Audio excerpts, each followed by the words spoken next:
Today's episode is proudly sponsored by Bourbon Mountain Productions, the home of custom laser engraved magic. Whether you're looking for personalized tumblers, engraved knives, wallets, or unique decor, Bourbon Mountain Productions has something for everyone. That's right. Bourbon Mountain is all about bringing your ideas to life with precision and passion.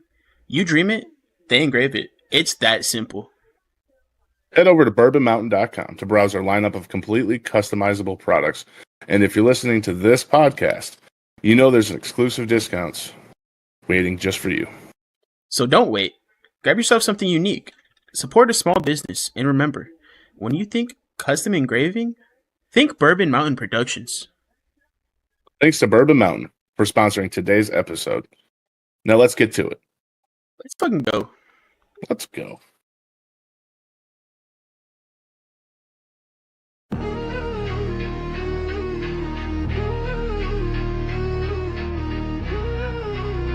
Yeah.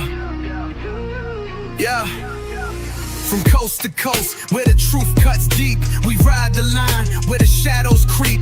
It's Goody and Bourbon, mic in hand, dropping facts they don't want you to understand. Fire exits in the back, watch them spark that flame. Producer on the boards, never playing no games. Unfiltered, uncensored, we speak what's real. At the 44th parallel, you know the deal. Welcome to the edge, where the lines get blurred, where the loud get heard and the silence burns. You're tuned to the truth, raw with no mask. It's the 44th Parallel Podcast.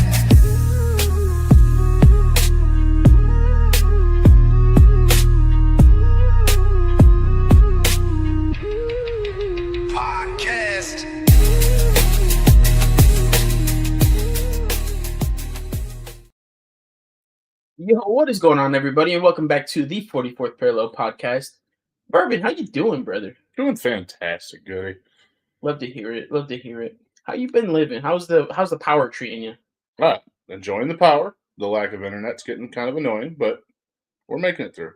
I hear you. I mean, hey, we're just happy to have you here tonight. No, appreciate it. I think, between me and you, I think everyone's starting to miss you just a little bit. Just a little bit? Just a little bit. I'll be back soon. I promise. I promise. I can't wait to get back. We can't wait to have you back, brother. It's gonna be amazing. So, what we got going on tonight? What we doing? Well, it's Saturday, so I mean, we're podcasting, brother. Wait, it's Saturday? Jeez, oh, peacetime's flying by. And we got a very special guest tonight. You want to tell everyone a little about him? Talking about solo, right? Oh yeah. Alrighty, folks. How about this? Pour yourself a glass, settle in, because this week on the 44th, we got something so special. That's right, Bourbon. We're bringing on a guest that you guys will not want to miss. This is going to be epic. Insightful, engaging, and always keeping it real. Solo is stepping into the spotlight. Right here on the 44th Parallel Podcast. Let's go. Yeah. Hey, 44th in this bitch. Sky sliding through like, don't flinch. Solo from the 305, don't test him. Chat talk slick, keep pressing that question. Podcast seat, now it's tension and lessons. Mic too hot, gotta warn the next guest in. Cuban blood, full throttle in the convo. Pulled up smoother than a yacht off Key Largo. No cap, he ain't here for a barcode. He talking raw life, not a Twitch bio. He's seen both sides, the hustle and the setback. Now he in your ears like where to respect that. Talking that grind of pain, the wreck path. With a laugh that says I've been there, check that. Sky on the mic, whole room go hush. 808s thump like the baseline crush. Say what he want, don't flinch, don't blush. He ain't fake for the stream, he don't play for the rush. From the day blocks to Twitch slots, now it's full talk. Raw drops, real thoughts. This ain't a vibe, it's a pressure pot. Welcome to the pod, let the real ones talk. Want them fucking tits? Come on, take them. Fucking take the motherfucking tits, bro. Take them. Can you get... Fucking take it, motherfucker. Bro. He ain't sugarcoating shit for a view count. He talks struggle, hustle, pain, that true route. Big tone, no script when the truth's out. And if you fold live, that's a you drought. I know you haven't seen a fucking girl in a minute where you fucking gone like this to her, okay? And just fucking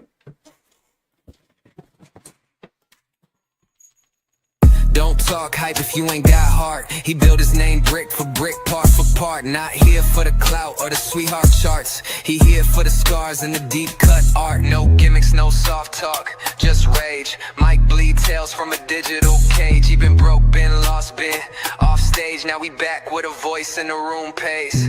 Hustle and flow solo, stay locked in. Life through dirt, now we speak like a toxin. Every L turned a dub, never boxed in. Mic in his hand like a Glock when the ops spin.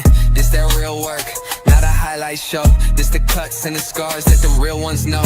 He ain't flossing with chains, he be flexing the glow. Built from pain, now we aim with that hustle and flow.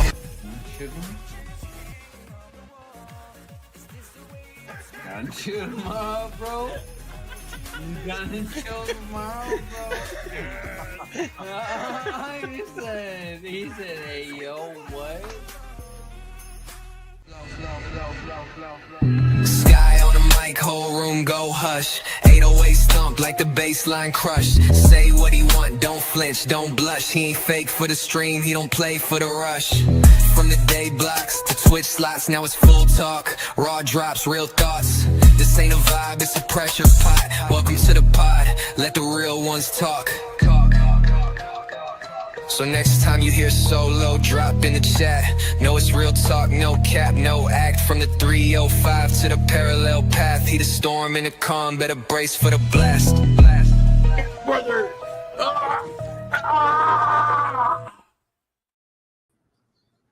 Yo, Solo, what's going on, brother? Well, I was not expecting that. Those clips are. Those clips are freaking amazing. I'm Amazing clips. not gonna lie. Those were good times for sure. Hey, it looked like it from our end. How we doing tonight, Goody? Bourbon? Hey, doing well. Living the dream, brother. Really excited for tonight. Oh, I'm excited too. I'll be honest, but to say it to everybody, I totally forgot about this. But this, I'm here. That's all that matters. All right. Hey, we appreciate you coming through. Absolutely. Well, I'm happy to be here. Well, I want to go ahead and dive right in. Dive right in, baby. Let's go. I'm ready. So, the first question we like to ask everyone, it's a pretty broad question, can be challenging for some people. Who is Solo Sky? Who is Solo Sky? Well, I'm not gonna. I could drop my government name, right? I mean, that's you. We can start. We can start off the government name. Well, my name is Christian. For everyone that didn't know, it's my government name. Born and raised in Miami. Basically, who I am is I was a father once, not anymore. Rest in peace to my son Benjamin. But I don't know. Like, I'm just a regular guy, big back, always been hefty, just a love and passion for video gaming and just speaking my mind, you know what I mean? And not really really good with words when I'm on the spotlight, but like I just be saying it at the top of my head, sometimes without thinking, a little bit of impulse, if you will. But a little bit about myself, I grew up in Miami, and like one of the toughest cities, Carroll City, surrounding myself with a lot of trials and tribulations. I'm gonna just say it like that, growing up. And it's kind of molded me to who I am today, in a way. Just keeping it real, and just speaking my mind. And if I just don't like something, I'm gonna say it. That's just how I am. And I don't know what else to say. I'm not really good with like podcasts. I've barely done it, but I guess when I get doing it more, I'll be a little bit better. Look, brother, we're not even doing a podcast. This is just a conversation. You know what I'm saying? Okay. All right. Well, we're just here. We're chopping it up. Chopping it up. All right. See less. Yeah. I try. I mean, There's a lot of All I've been doing is Um, chopping it up, man. yeah. That's good. That's good. That's even better.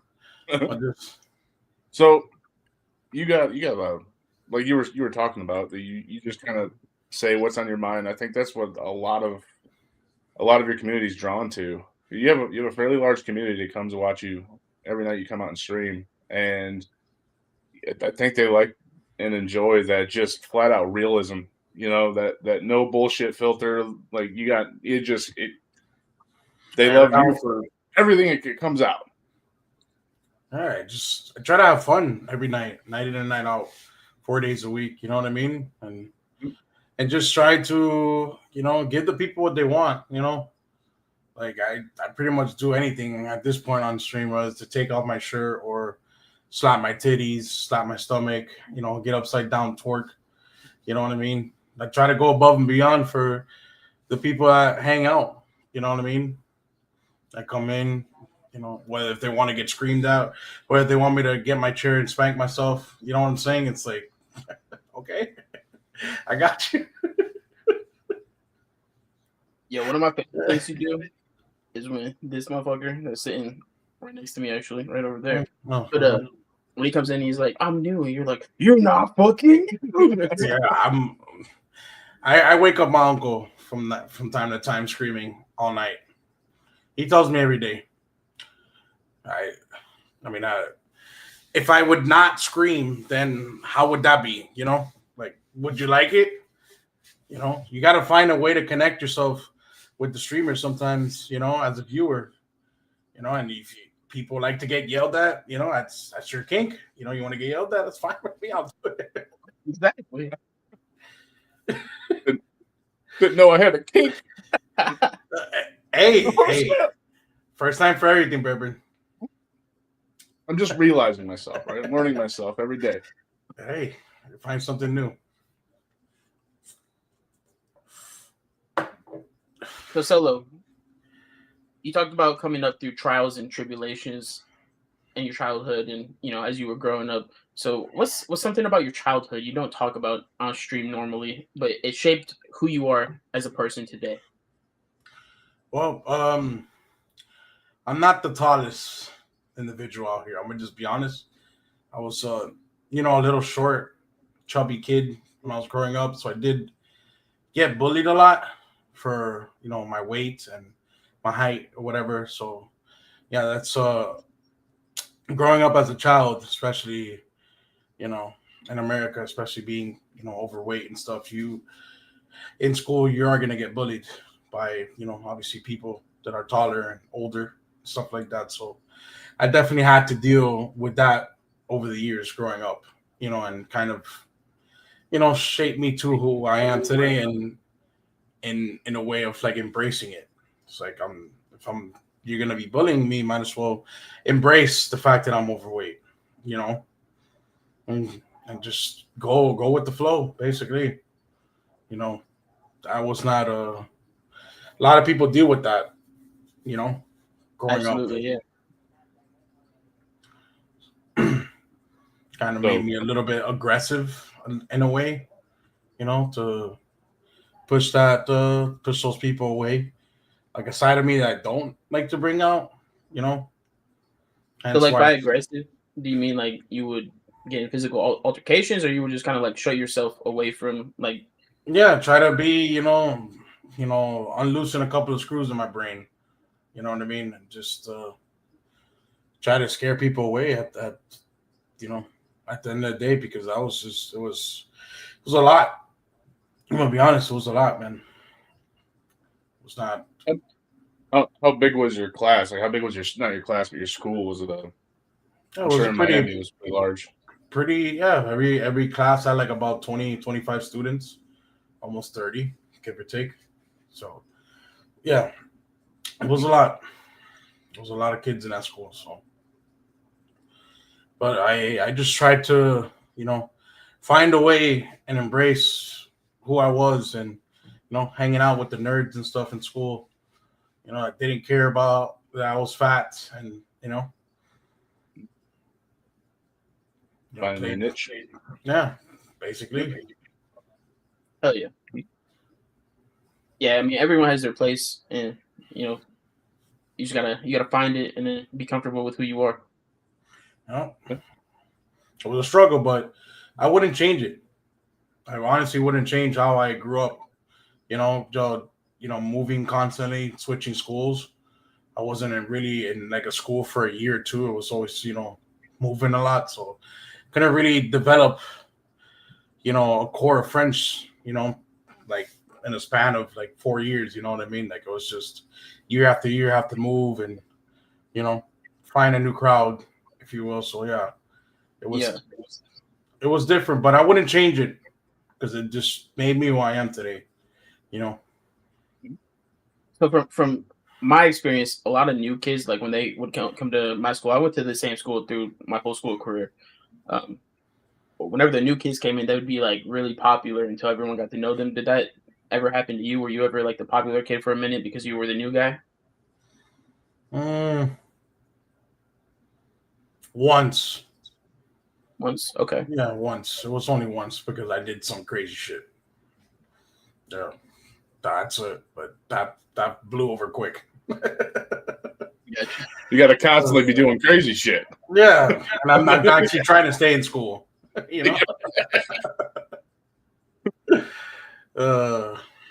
Welcome into Legit New. Appreciate that follow. Solo said he'd do a flip if I came in and followed. Was that true? Oh, you're gonna do a flip for us? I don't know. I don't think so.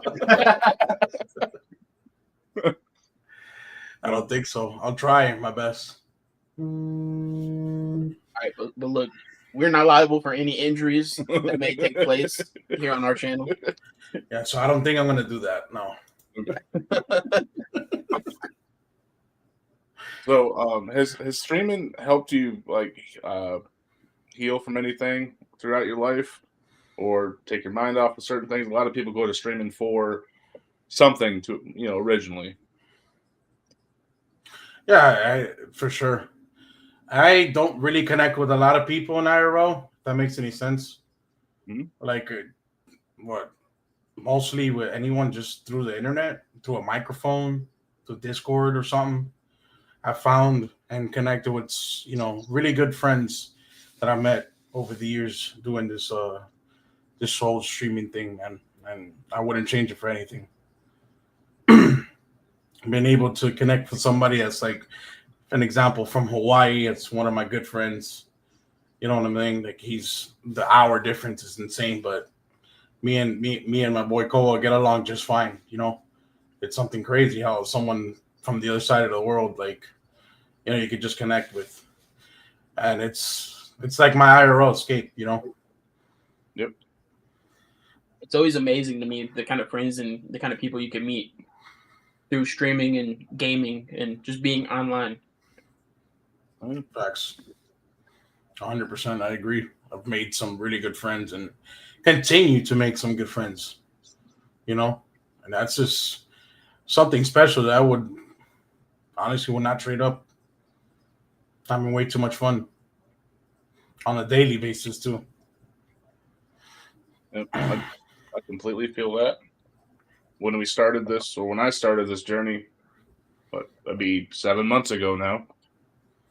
I was not an IR or a URL guy by any means. I didn't think that you could develop too much of a relationship over a screen. But over the last 7 months, I've gained a lot of friends and almost feels like family. Like how strong some of those connections can be. And this last month has been freaking terrible. I have been without internet, obviously without power for a good portion of that, but without internet, like I'm not able to communicate with the people that I've been building those relationships up for the last 6 months. And it's got me on edge. It's like, man, I want to get back to my peeps. So I completely understand it now. And it's something I never would have thought. Yep. The only reason this motherfucker's even here tonight is because he's over at my house. Yep. Gonna drive 2 hours so I can find a reception. I'm sorry, you're dealing with that bourbon. Where are you located? That you're dealing with a bunch of storms or like tornadoes and stuff? Northern Michigan, we had a major ice storm come through, and it just basically rained constantly for 3 days straight, but it was cold enough to where everything was just freezing and freezing and freezing. So all the power poles snapped, all the trees were snapping and falling. So they're still dealing with that. So we had major ice for 3 or 4 straight days. Took out over 3,100 power poles and cost about $1.5 million in damage. Holy shit! Yeah, it was, That's and I wasn't even here for it. Yeah, you just have to move from Maine back to Michigan. I was gone. My wife's like, "You better get your ass back here quick." You're like, it's not that bad. You'll be fine.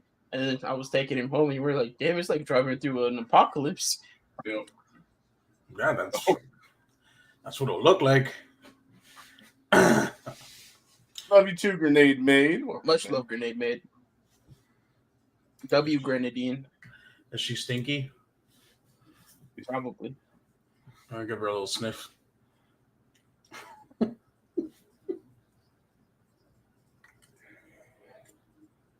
So, why do you sniff people? Why did I sniff people? I'm joking. I mean, I can answer that if you want me to be Smell good. What's that? It stinks. Nice and good. Can you look at me, Goody? Right, stop just real quick. The top screens. Just for this one interview. Thank you. Yeah, there we go. Appreciate that. There, now when I actually point at him, I'm pointing Yeah. at him. There we go. There we go. Yeah, sorry. That was bugging me. Oh man. So what, do you actually have a real question? Yeah, Or I got you. Let me stop. All right. So everyone has a fear. So Solo, what's your biggest fear that people they want to guess? I'm claustrophobic. Like I have to have like space. If I feel like I'm having like, I don't know, like I can't be in a tight space. That should drive me nuts. Like I'm a big guy, man. I need, some space. You know what I you got a mean? big bubble, right? Yeah. I got a Big big what is the word I was looking for? I need an equator, you know what I mean? Of space, But like, is it elevator too tight? Yeah, if it's a lot of people, yeah, I kind of feel a little weird. If I see a lot of people in the elevator, I won't even go in. I'll wait for the next one. That's how. How many awkward moments has it happened where they're like stopping the elevator?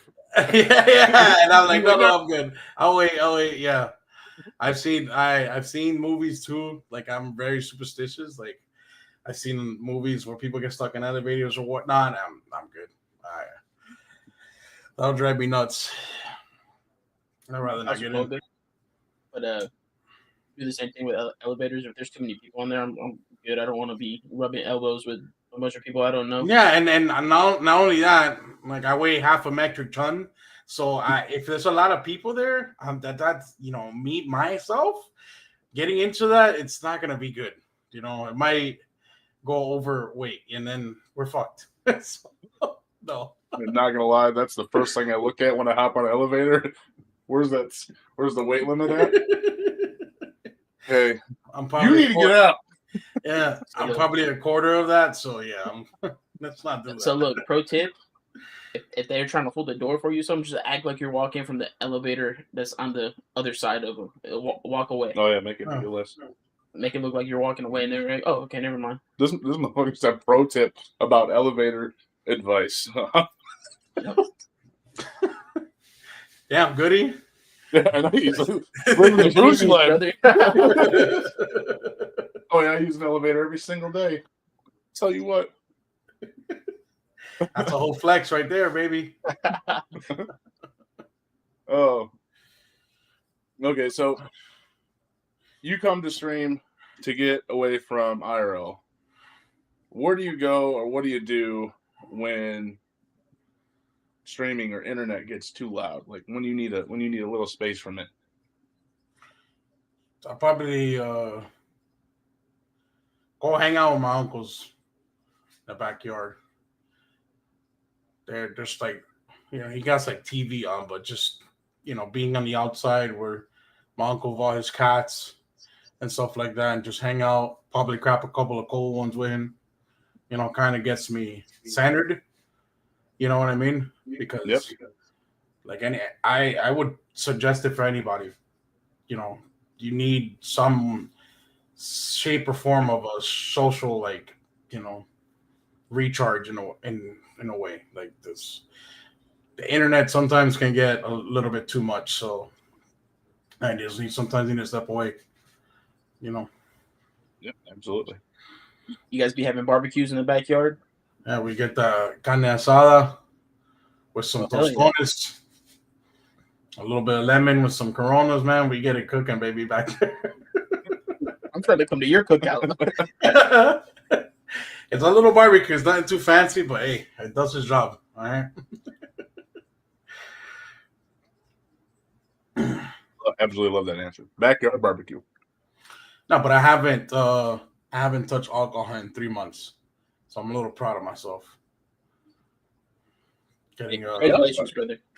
Yeah, just trying to I felt like the last time I drank, I was a little bit aggressive on stream, and I was kind of beating myself up about it. So I was like, you know what? I was looking through my body, and I was like, I didn't like that. How I looked, how I was acting, how was I reacting to certain things, and I'm like, nah, I'm not doing that. I need a break. And I'm proud of you, buddy. 3 months. Thank you. 3 months. 2 days is a difficult time for me. So, but I want to see how long I can go without, like, indulging in a cup. I know I'm more of a beer person.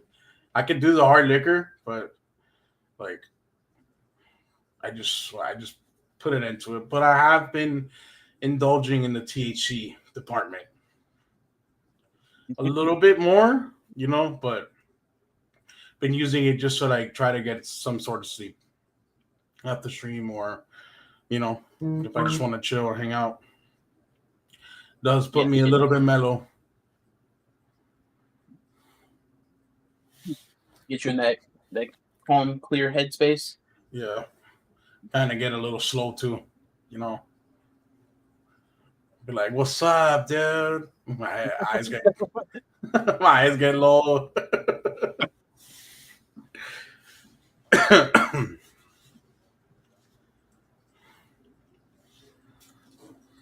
So I would say not drinking for 3 months is a personal sacrifice. So what's a personal sacrifice that you've made for streaming, for content creation, for the content life? A sacrifice I made for the content or for stream? Well, that's not really a sacrifice. Well, before, while I was streaming, when I first started, I did have a job. I was a forklift operator. I did have a car at the time, but now I don't, because I did transition to, try this full time out. So I had to get rid of a set car because I don't need it anymore.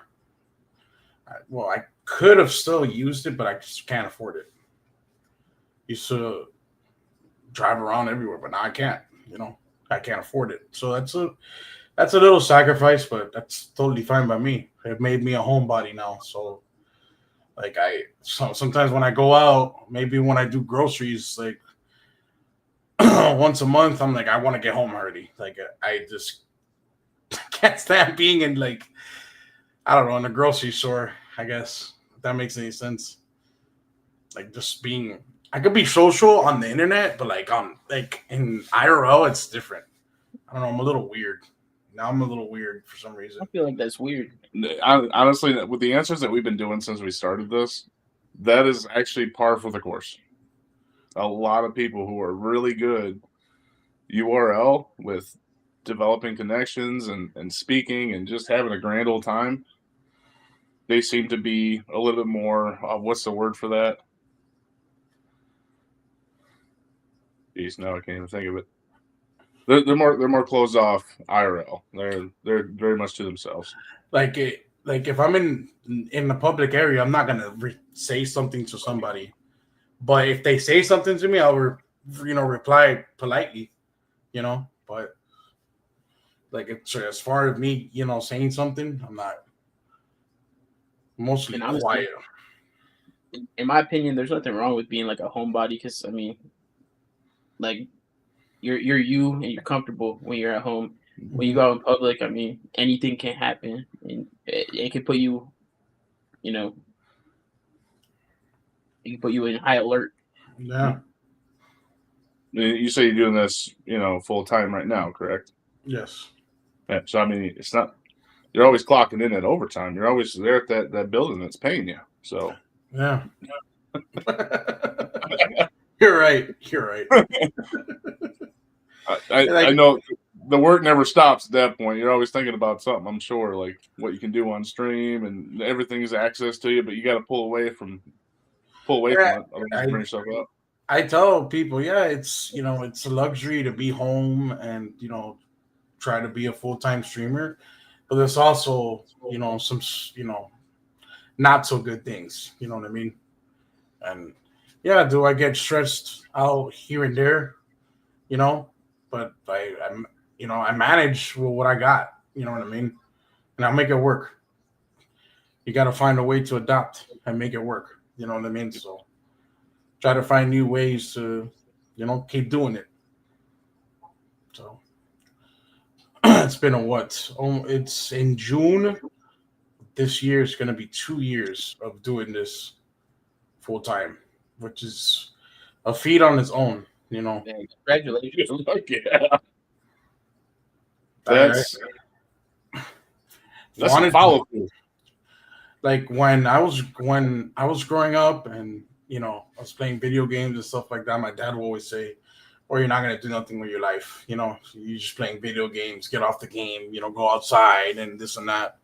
And I'm pretty sure he's probably looking over. Just happy that I'm, doing something that I enjoy and love doing. You know what I mean? So I'm just honored to be a part of all these amazing communities that, show love and support out here, Ben. Yeah, absolutely. We're a part of some amazing communities.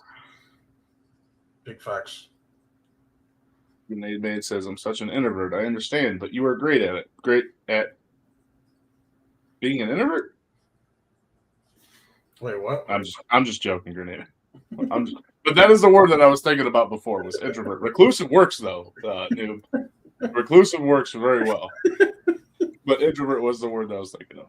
Yeah, wild comms, Grenade Man. I can't believe you would say he's great at being an introvert. The introvert, it's like I don't even understand that. It's a big word for me.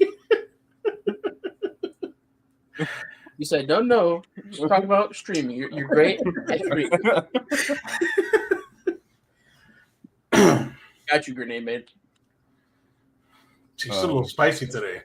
So, yeah, I don't know what's going on with her. Jeez, oh Pete. Yep. So what's one thing that you're still working on internally that's outside of streaming, though? You said internally? Yeah, like something outside of streaming. Something you're working on to benefit yourself outside of streaming. That I haven't figured out yet, but probably the main thing I do want to work on myself outside of streaming is probably start exercising, eating well. I'm starting to have signs of, my body, slowly seeping away, in a sense of I used to be able to do physical things before, and now it's like a struggle. I'm out of breath and stuff like that, and I don't like that. I don't. I need to get back to the way I used to be, a little bit in shape at least. I'm getting, I'm letting loose too much, so I need to stop doing that. I need to try to find a way to get in shape. I'll start something small, Yep. Yeah, because I mean, committing to something is always hard, especially because like you try to push yourself too hard up front, and then you don't see the results that you want to see right away. So then like your body's all beat up, and then you're not seeing the results, and then you're like, man, fuck this. I don't like. Why am I even doing this? And then it's kind of like a cycle. Yeah, like I I tried to do the keto diet. I think it's what it's called. It's just like protein and stuff. And the first couple of days were tough, real tough. Like you're only supposed to eat like once, maybe twice. Bro, I was like getting headaches from being so hungry. I was just crashing out. Bro. I was like, where's the burger and fries? Your uncle was sitting in the living room like, hey, bro, you need a Snickers. You're not yourself when you're hungry. It doesn't help too. Like if you've been cooped up for a few years, and then you, like 3 years ago, you go out to do any sort of exercise, like you're mentally thinking that you're still able and capable of doing exactly what you left off as, and then you find out a hard truth at the end of that day. And then you're like, fuck this shit. My sister had this like big bunk bed. It's like a real long box. It wasn't like wide. It was just like really tall. And I was like, oh, I'm gonna just grab this box. She got it from order. It's not that heavy. When I went to go pick it up, I'm like, okay, it's a little heavy. But when I picked it up and put it on my shoulder, that's when I felt everything, started to crumble. I was like,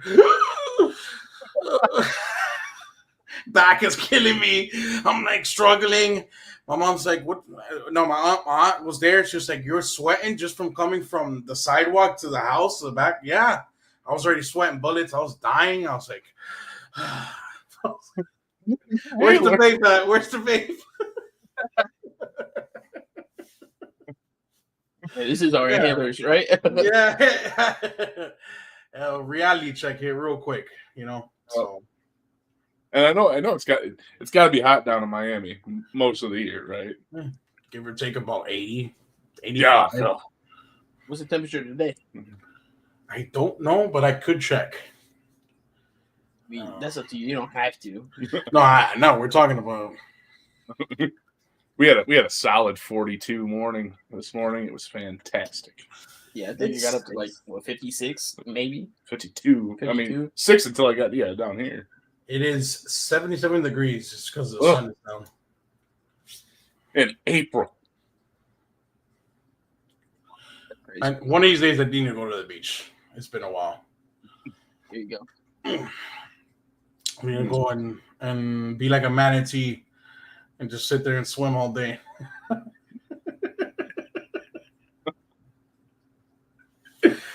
don't know. I got stung by a jellyfish. The one time I went swimming in the ocean, I got stung by a jellyfish.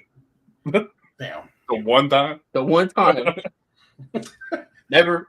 Oh, wait, no. I guess I have since then once. So I guess I've been twice. But, man, fuck the ocean. I concur. I used to go as a kid. My mom and my dad were together. I used to go like every other weekend. It was great. Getting sand and all in the wrong crevices. It was fantastic. That's the worst. That's the absolute worst part of that. You got to go take 4 showers just before it's all gone. I think I would take the sand over the glitter, though, right? Oh, for sure. I'll take glitter. You'll take the glitter? I'll take the sand all day. I'll take the sand, too. That glitter's a mess. We haven't even mapped like 90% of the ocean. And that's exactly why I hate the ocean. Like, there's just so much shit that we don't know about, and it's all underneath us. Sorry, I'm bringing my own fears into this. Bourbon, watch out! There's water. So, but what if you're like, what if you had to escape, Bourbon, like from something that was on land that can't swim, you know? And the only way for you to survive, Fucking take me. It's gotta be a big ass bitch though. I'm just saying, it's gonna be like a T-Rex or like a grizzly bear, and then I'm done. There's a big difference. A T-Rex or a grizzly bear. Well, I'm just saying, like anything. I don't know what else is in between that I'd be scared of. I mean, a T-Rex, I highly doubt will get into water, but I don't know. You gotta probably go deep in the You water. can walk into the water like 150 feet out and still be head above water. Oh, so yeah, good luck with that. Yeah, I can't even swim that thing. Oh, yeah, I'll take the toddler pool and this. No sand though. Just give me the toddler pool. I don't like the sand part. Noob. I just prefer to be looking front, back, left, right, up, and not have to deal with what's below me. So if there's creatures in water, I'm out. I don't even like lakes anymore. Really? So wait, does that mean you're afraid of heights too? By that logic? No, I understand. Like that's a known fear, is that if I fall, I die. It's the unknowing that kills me. Fair. So, or can kill me, which kills me internally. So anyway, let's underail. Underail, baby. Go ahead. You get the floor. Yeah. Okay, so you talked about being born and raised from Miami. With that being said, do you feel that being from Miami kind of gives you like an edge in how you carry yourself online? Miami's, it's a very popular town. There's, a lot of popular things out there. So, I don't think it gives me an edge. I think, Miami could be just like any other, popular state or, tourist attraction out there. But I think what does give me an edge, I think it's because I'm Cuban and just how I am socially, like being in a place full of Cubans, you know what I'm saying? Like we're just like loud, obnoxious, and just, our way of just talking when we talk, we move our hands and stuff. Like I feel like that probably gives me an edge a little bit, because I don't really have a problem being social. I can be. I don't have an issue. But I do have some times where the anxiety is just through the roof, but that's rare. That's rare. But I don't think it's because of the Miami. I just think it's who I am, I guess, as a person. Because I'm pretty sure there's a lot of other places that could be just as popular as Miami, Yeah, I hear you. And I feel like dealing with the, the trials and tribulations that you spoke of, I feel like that really shapes a person and, builds character. So I feel like that's probably the main thing that gives you your edge. Yeah, I agree. I could agree with what you're saying, Goody. Like growing up, the way I grew up probably helped build a certain character. Yeah, I could agree to that. So let's shift the focus a little bit and go a little bit more into streaming itself. So what's I didn't hear anything there. Like I'm sorry. Shut up. You hear us now? Are we back? We're back. Okay, we're back. Okay. So what's your streaming origin story? Was it humble beginnings or all in from day one? Did you start slow? I started streaming NBA 2K. That's where I started with. I started streaming. I think it was probably 2K20. I forgot 2K20, 2K21 around there. It was one of those 2Ks, and that game as a whole is extremely toxic. It's like one of those toxic communities where, like, people are just, I don't know. I guess they come home one day to play the game and they're just pissed off every day, you know. And that right there was like a slap in the face. I started streaming and putting TTV in my name while on the court. And when you get on the court and you play 2K, your mic is open. So, you know, you talk there's a lot of trash talking. And with a lot of trash talking, there's a lot of toxic people on the internet. So my experience when I first started trying it out and just playing in a public area like park or something like that, I came across some shady people that like just view botted me, follow botted me when I first started. And it kind of like, obviously I was like drunk at the time. You know, most of the time I was streaming, I was playing games, so I was saying some outlandish shit on stream. So like they would try to do anything to keep me off, I guess, if you will. So I kind of only did it a little bit, and then I kind of like went MIA, went from away. I still played the game, but I didn't stream for like a year, almost 2. And then I'm never gonna forget this. I was playing with one of the homies, and I met T Money Hendrix. That's my brother right there, man. And he was like, "Oh, Solo, you funny, man. You should stream. You should stream." I said, "No, I tried it before, and that wasn't, it wasn't it for me." And it took him a while. It took him like about a couple of weeks of him playing with me to like convince me, And he's like, "Oh, you should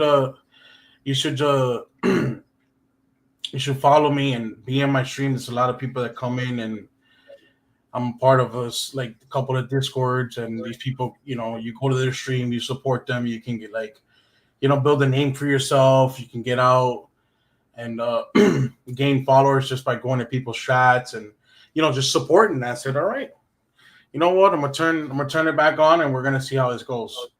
And just started dropping people follows that that he told me to check out, and I just went to the stream every day and I hung out. You know what I mean? And 2 years later, here we are. Hell yeah! So what 2K did you start streaming on? It was 2K20, I think, and then it was 2K. Nah, it wasn't 2K20. It was 2K21. It was so long ago, but I was, I guess, average. Wasn't that good.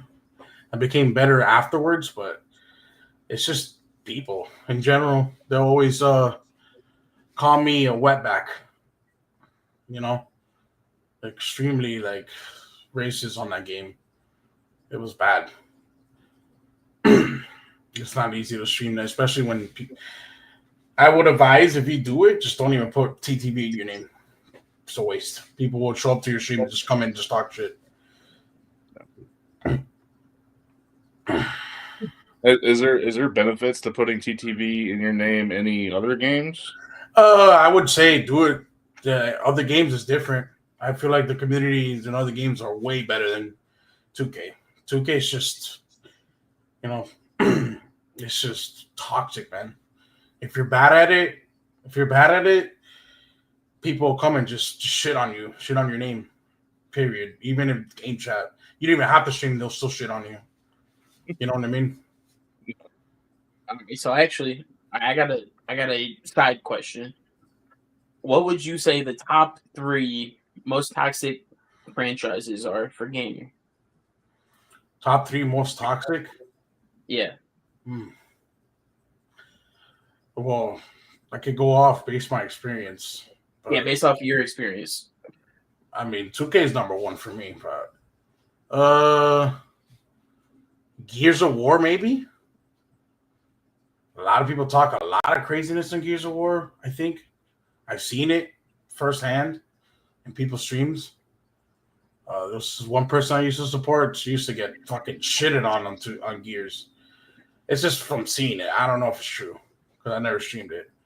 I wouldn't even know what the third one would be. Just off my experiences alone, I don't even know. Wait, what happened there? We all took the hat off and didn't say that. We had to redeem. Yeah, hats off. Okay. I was like, wait, what? Is that a sign? Did I say something? I was like, We were heads off. What are you talking about, Tim? Like the third, I don't know what would, like Gears. I don't even know if it's toxic, but yeah, it's still like somewhere around 2K. If you turn your mic and just talk, you will talk some crazy shit on that game. But the third one, maybe Call of Duty. I don't know, but Call of Duty is just something else. I feel like it's gotten better, like compared to what it used to be. Lobbies used to be going cold. Yeah, the Modern Warfare 2 lobbies back in the day on the console. Yeah, that is. There's nothing that's. There was a lot of Yo Mama stuff going on back in the day. I'm telling you, and it was all super creative too. You can't even really trash talking Call of Duty now. Like if you say anything out of pocket, they're like, "Oh, your comms banned. Good luck." Yeah, I don't understand it. I really don't. But so from a streaming point, compared to like just back in the day when we were kids playing, like it's completely two different scenarios. I feel because when you're streaming, you want to kind of keep it somewhat clean, right? And to an extent, yeah. You got TOS that you got to follow, but before streaming, like you're just a kid sitting on a couch talking all that bad shit to everybody. That was the best time ever, though. I tell you what, like the Halo LAN parties, and we're just screaming across that. As soon as they went to multiplayer, though, like online, everybody went off, and it was fantastic. It was so much creative shit being said. I loved it. Yeah, that's how do I say this to put it in the right way? That's when a lot of people back in the day were very masculine. Recently, I don't think that's the day and age anymore like that. You know, a lot has changed in the time. You know, I feel like the video game industry has probably changed a lot over the years. You know, and they're just trying to, get with the program and get with the times. I feel like that's how it is. Like before, I used to be able to air it out and say some out of pocket shit. Now, just like Goody says, you get what comms banned or something now in COD. Yeah, it's like before you used to be able to get away with anything, saying some crazy shit. They used to take a lot to get somebody banned back in like Berkey was saying, 360 PS3 days. It took a lot to get somebody off the internet. They didn't care. Yeah. But now they didn't really moderate it like they do back then. Well, they didn't have the algorithms and all that stuff automatically.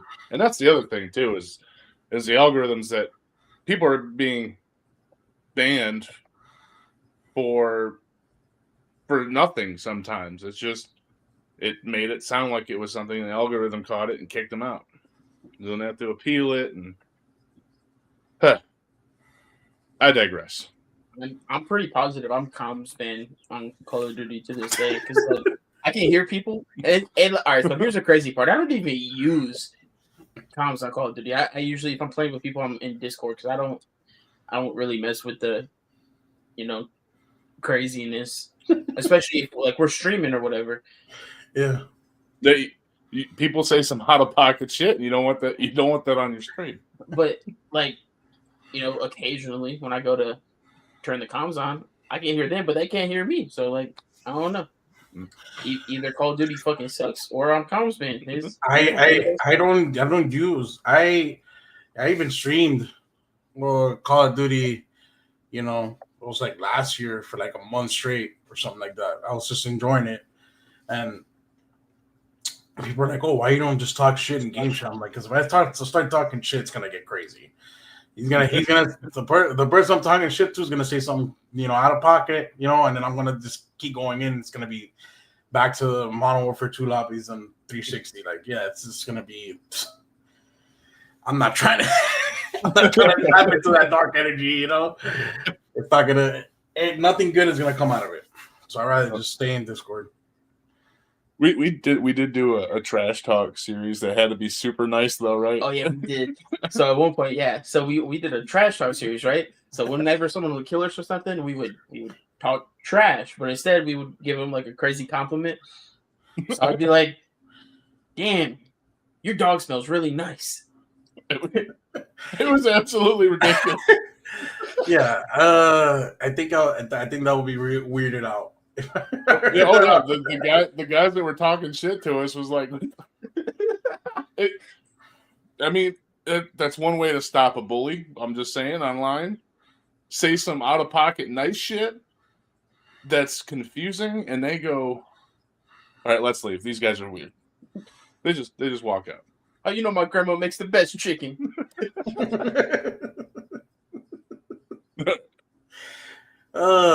Hit them with that. Bet you have pretty toes. Oh, hold on, I gotta answer something.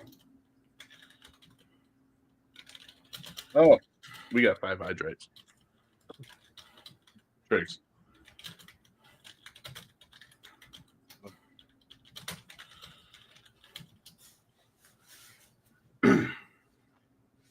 You want to ask a question between this?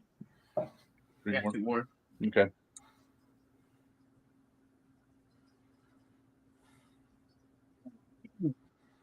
So you said a good friend of yours now talked to you into streaming again.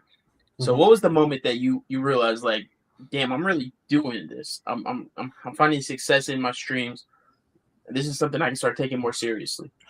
I got rated by that same person that was playing Gears of War.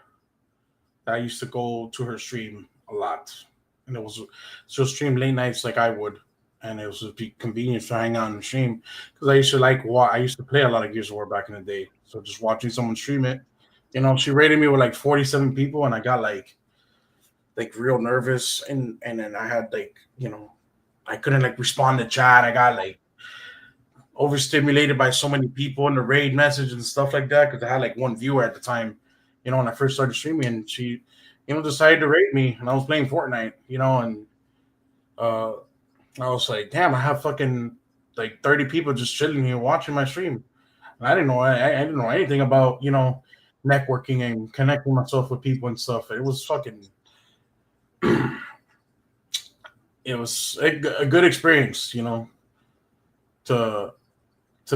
have 200 followers for 30 people watching. That was fucking dope, and I think that's there's a lot of potential in this, so I was like, I gotta meet more people, just started getting out there, modding for my man T Money at the time. I was meeting a lot of people. He was all his friends, and I just started meeting people. It was like a snowball effect. I just started meeting people and people and people. It was just nuts, actually. Speaking of someone you did meet, Hag wants to know, why do you wear a wig? I wear a wig mainly because I'm really bald here.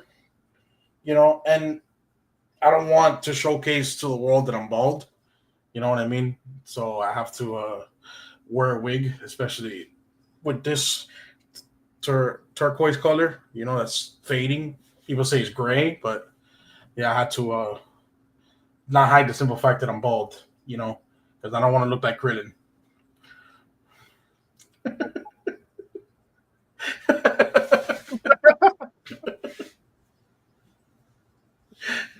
Look, Solo, if you want, we can send Will Smith to Hag's house.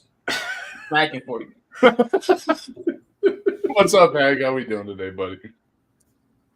His wig is made out of my back hair. Oh. Hey, yo.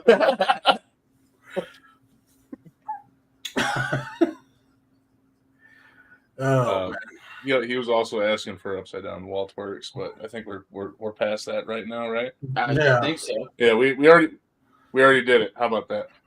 You missed it, Hag. Yep.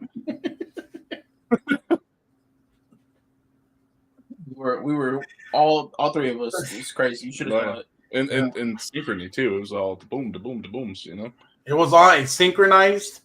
Yep. You missed it. Unbelievable, Hag. Shirts were off too. We put them back on just moments ago. Yeah, she was an assquake. Watch the VOD. Don't post it.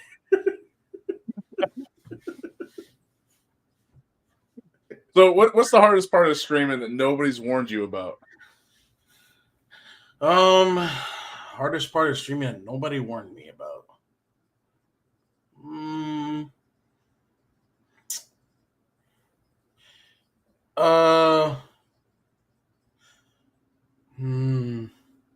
Hardest.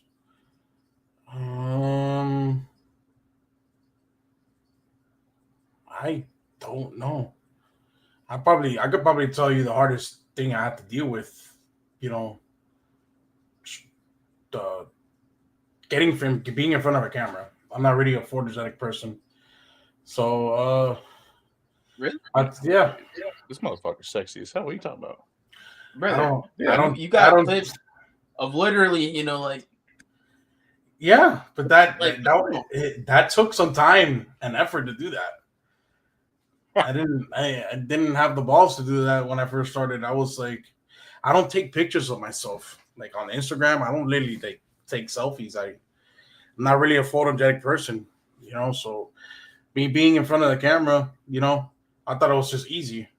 So until I got in front of the camera, and I'm always constantly looking at myself to see how I look on the camera and stuff like that. So that's probably one of the hardest things that someone didn't tell me, I guess, because I would get like self-conscious about how I look on camera and stuff. That's probably to be honest, I do the same thing. It's the beard, and then make sure that the shirt's pulled out. Yeah, it's not like this where you can see, Yep. Like something like that, you know what I mean? So that was probably it for me. Even with the 200 biddies. Let's go. Appreciate you there, Evil. With the biddies, hey yo. He did say Waltwork time, but All right, no Walter, but we got this for you. Drop them out, but let me see them biddies. Gonna take a long look at those Tego biddies. Throwing a lot, but throwing about 50. Come on, let me gander it in biddies. appreciate that, Evil. It wasn't a question. That was more of a demand. More of a demand. We gave you a Waltwork in person, damn it. In person. All right, I don't want to hear it, Evil. Oh.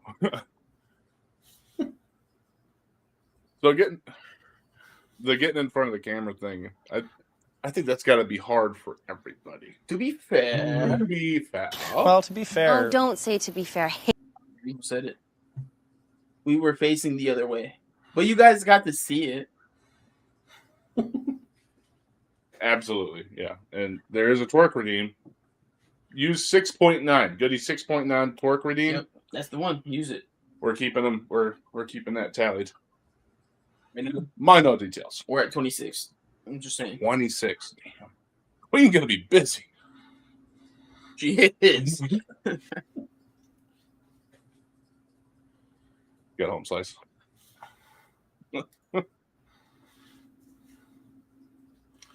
Like that, twerking and taking my shirt off, that was not easy to do. That took some like time for me to slowly get comfortable with doing it.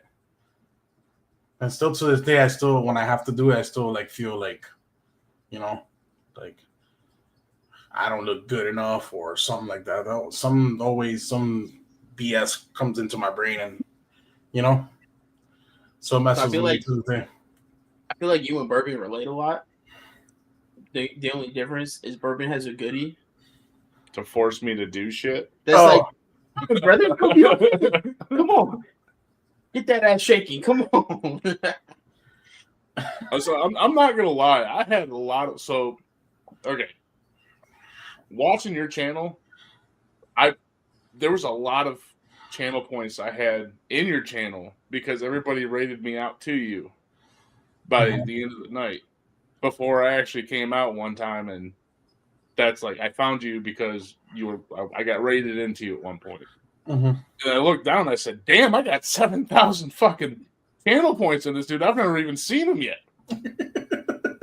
So when I started watching you, I hit that "Hey, I'm new here" thing. That was a couple weeks later, and then you yelled at me, and I liked it, right? And then I got to the that was my kink. We got to the 15,000 points, and it said "Spank Poppy's cake." Mhm.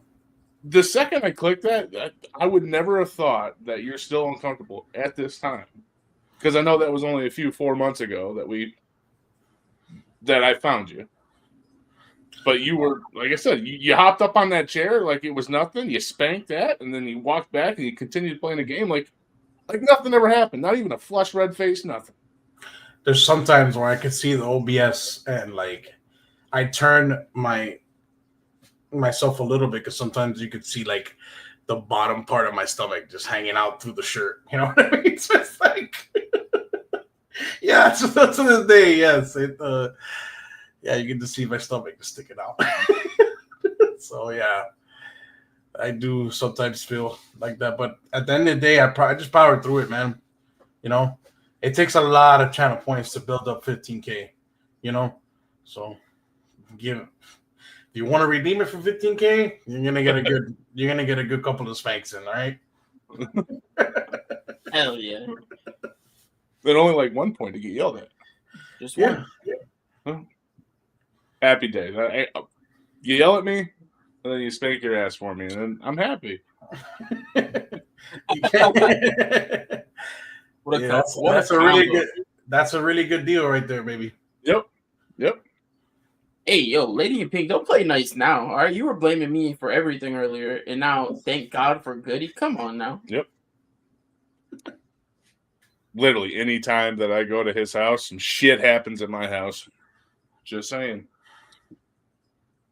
So, have you ever thought about quitting? Yeah, there was times I thought about quitting streaming or taking like a long break. Real quick, aside from the time that you did when you took the long, almost 2 year break in between the 2K and the, restarting. I have. Love you, baby. Like from when you started streaming this for the second time, has there been a time that you thought about quitting? Yes, there's been a couple of times the thought has crossed my mind taking like a break from streaming. Let's just say there's been moments where there's been a couple of huge fallouts with certain communities, and it gets kind of like he said, she said, and we have to, the community has to like pick and choose, and it kind of gets split in a way because people just, make the decisions without even ever like saying it or, hearing both sides of the story, whatever this and that. So it does get a little bit discouraging that some people just, that were there faithfully just disappear from one day to the next. So I've hit rock bottom a couple of times during my career where it felt like I was gonna quit, go back to working and just do this as a hobby. But what's stopping you from quitting on those times? What's stopping me from quitting? Yeah, what stopped you from quitting in those times? Like, what kept you going? Well, what kept me going, just falling back with the founders that were there from the beginning. Kind of sent me back and said that I'm better than this. I'm stronger than this. I've been in that predicament before. For lashing out and just speaking my mind. They kind of reminded me what I was doing. When I did take a hit, and like I said, I just powered through it, bro. It was tough on my mental for sure, but some people that were close to me said they were going to take care of me. So don't worry about it. We'll get through this together. And then a couple of months later, you'll be right back to where you were, and it's not going to affect you at all. You're going to be feeling good, and that's exactly what happened. I said, don't worry, you're going to get through this together. And they were there from start to finish every day gaming with me. bringing the light back, in other terms. So dealing with those low points into your career, how was your experience? Like, did you kind of just fake it till you made it type thing while you were, chopping it up with the people that really matter to you, or like, or you just kind of, you know, going through the motions on your own? No, I chopped it up with the homies that were there from the beginning. Yes, I did fake a smile, acting like everything's fine, because whenever anything kind of happens like that, I don't really express it or show that type of stuff on my stream. I just leave it alone. You know what I mean? I don't, you know, sometimes other people, I don't know how they handle their stream, you know, they sometimes make it a stream like that to let everybody know, you know, this, that, and the third. I don't need to do that. I don't think streaming is where that energy needs to be taken to. I'll just leave it alone, and I'll just keep it. Like I said, I'll take it. I take the hit in the chin. I get knocked down. I'll just get back up slowly, but I'll get there. You know. Who's saying that song? Smash Mouth? I get knocked down. I get up again. And then you're gonna keep me down. Fantastic song. Yeah, W song.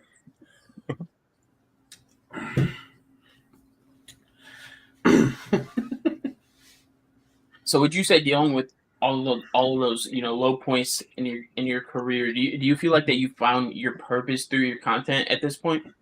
Or do you feel like that's still something that you're searching for and that you're striving to get to?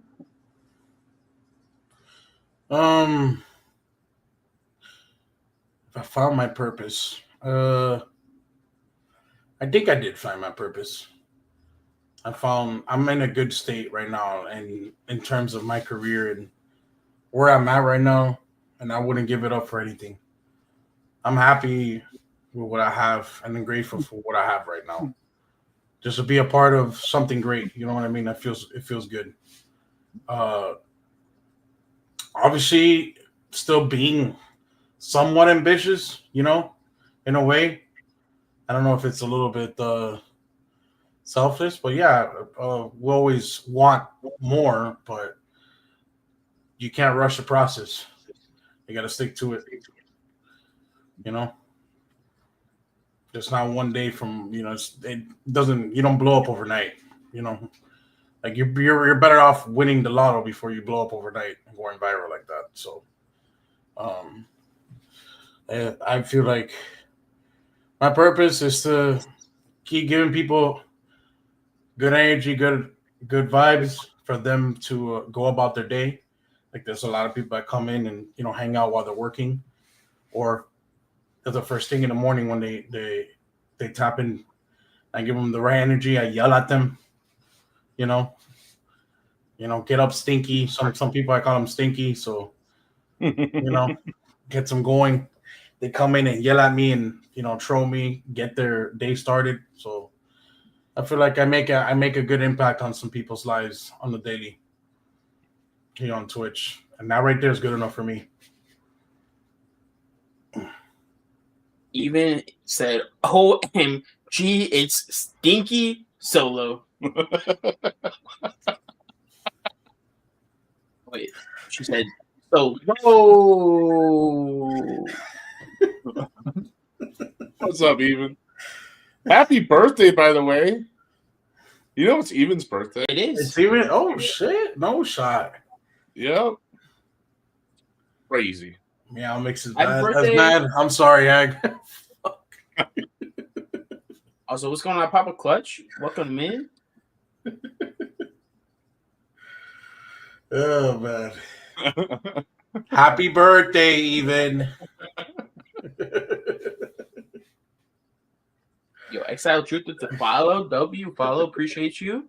Let's go. Let's go. Grateful for the follows, clouds lifting like the smoke. Climbing up this ladder, each rung's a thank you note. Screen be popping, love spreading all around in this digital jungle where real friends are found. I got her to finally admit it. What's going on, all you beautiful people? So, what? I feel like you already answered this in the last question, but I'm just going to ask this just in case it's something different. What legacy do you want to leave behind in the streaming world?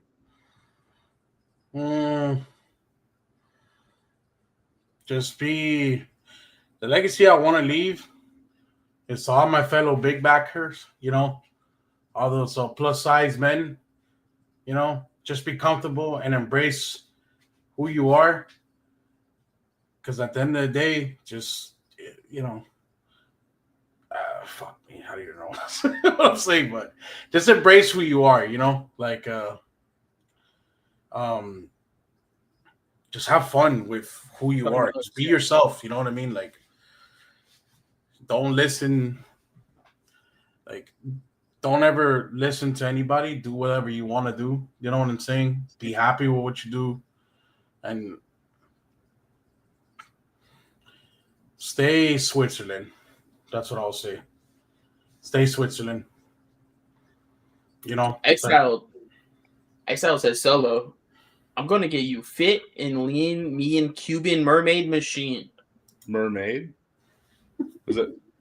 Look, I don't know. I'm actually quite curious as to what a Cuban mermaid machine is. I don't know what's his intentions are. Exiled. Apparently, I'm a beach mermaid now. He's only my father-in-law.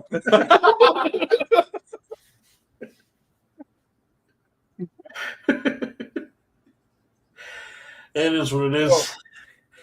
I'm starting to embrace it. Bohemian is gonna make me some pasties, and then I'm gonna get. Yeah, I'm gonna get some pasties. You gotta get the shells. The shells. Yes, she's gonna make me some shells, and then I'm gonna find everything else I need to go along with the mermaid cosplay. We're gonna do a mermaid cosplay. So I'm here for it. Mm-hmm. Count me in. Me. Get my shells on Etsy.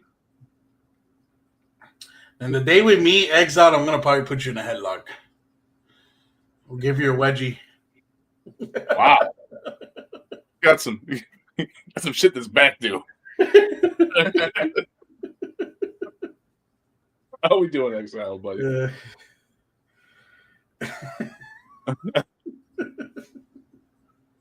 So, oh man.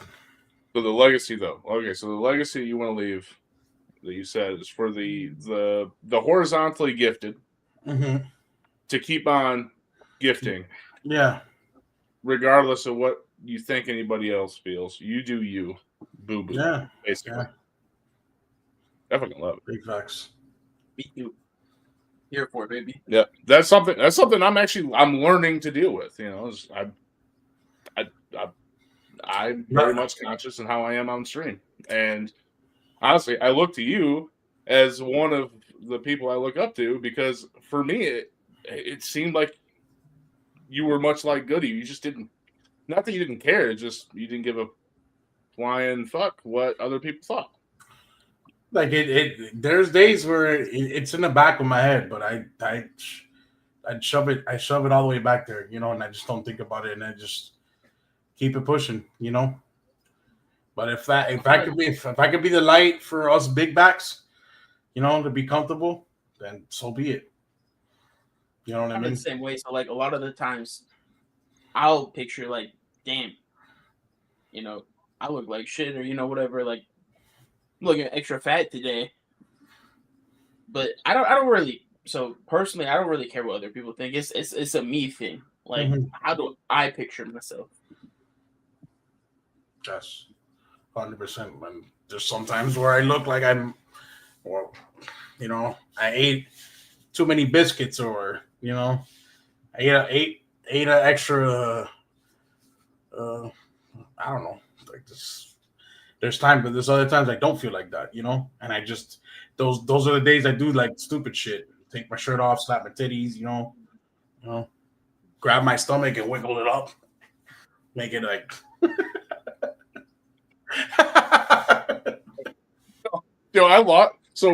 I lost it completely when I was going through your VODs, and like the first or not your VODs, but your clips, and like the first 4 clips was like, where the fuck was I for this shit? Like, this is fucking gold.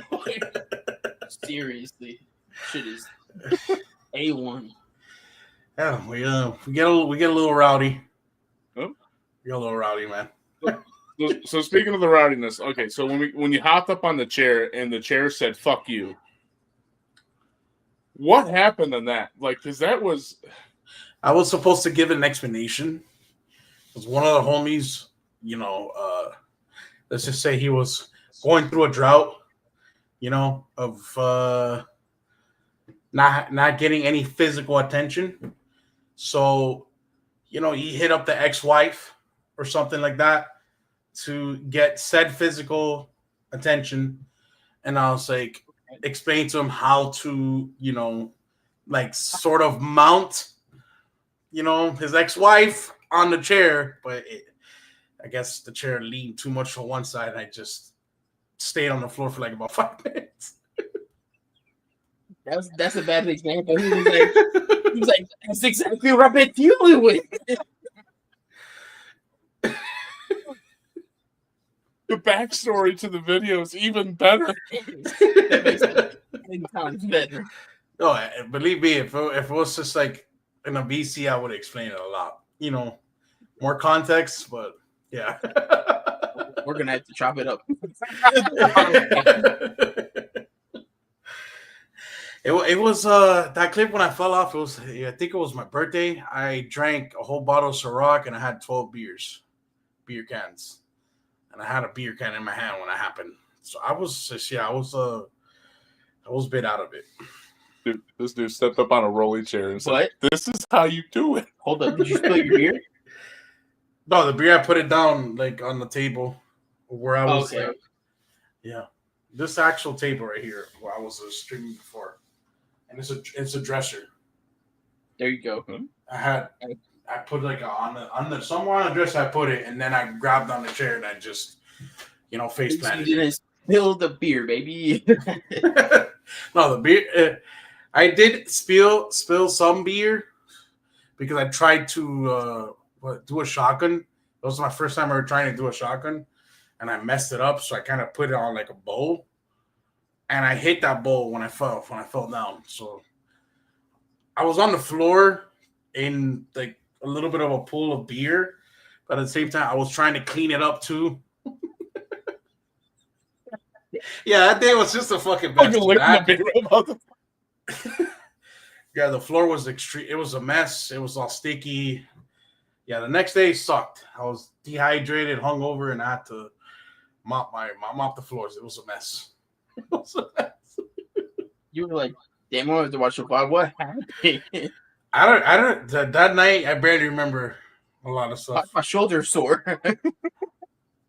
Yeah, my hip was because I was my left hip. Yeah, since I was turned this way, when I fell, I landed on my hip first, so I did kind of feel it. I could have sworn I've taken some time off because of my hip. I was messed up. Definitely messed up for sure. Well, hey, we're glad you're okay now. Absolutely, but from the video, it looked like your face broke your fall. Yeah, it looked like you went face first. I was on the ground for about 5 minutes, give or take. I was on the ground. 300, 400, 500 chat going by. Like, is he okay? Did anybody call 911? People were calling me on Snapchat too. Yes. So, What's happening? if you hear us, call. I didn't even have my headset on. My headset was on the dresser, just sitting there. Oh man, yeah, it was good times. It goes great into this next question. Could you go fucking take it? All right. So obviously that had to put the community through some stress. So if your community had a slogan, what would it be?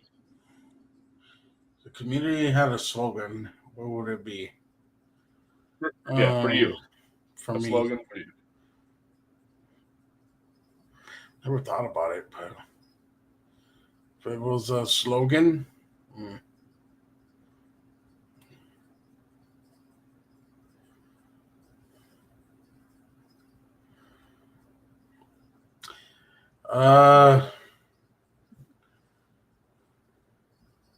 I'm here for a good time, not a long time. That's a W. That's W. W. I love it. And what do you mean, even Bourbon and Goody trying Yeah, what are we trying? to upside down twerk like Solo? I thought we did very well. I did the split foot action like Solo did, and Goody's shirt fell all the way. We like combined. I think we nailed the Solo. Yeah, my ass crack was hanging out and everything.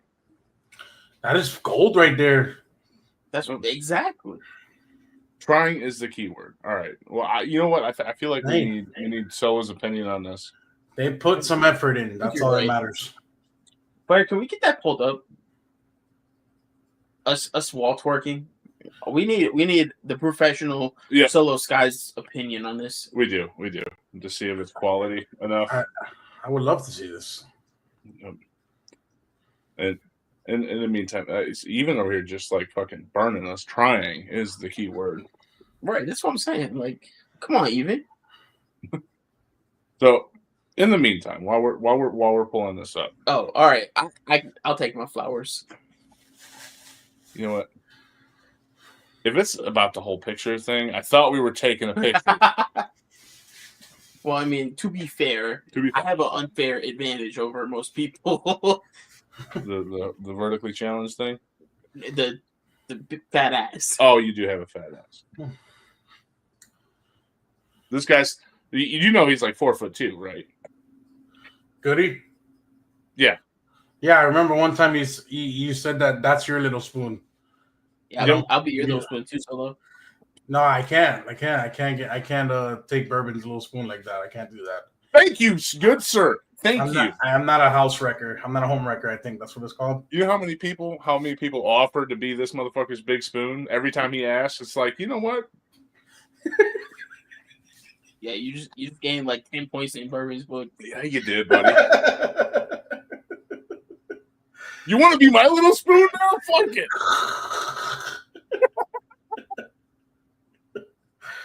Oh man, this is great. All right. So, like I said, while we're pulling this up, let's move on over to the next question. That way, we keep everything rolling.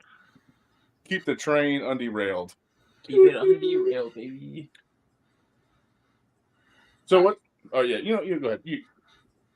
Hey, little spoon, go ahead. Little spoon, go ahead. Got you, big spoon. So, what would you say?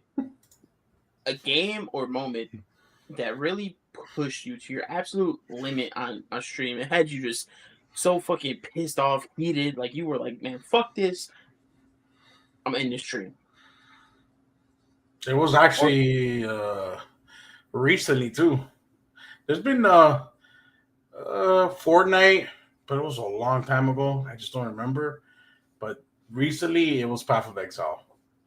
Like, the game has its moments where you just die repeatedly by getting hit from something from Uganda that you don't see on the outside of the screen, and it just kills you. You can't do anything about it. You just die like that.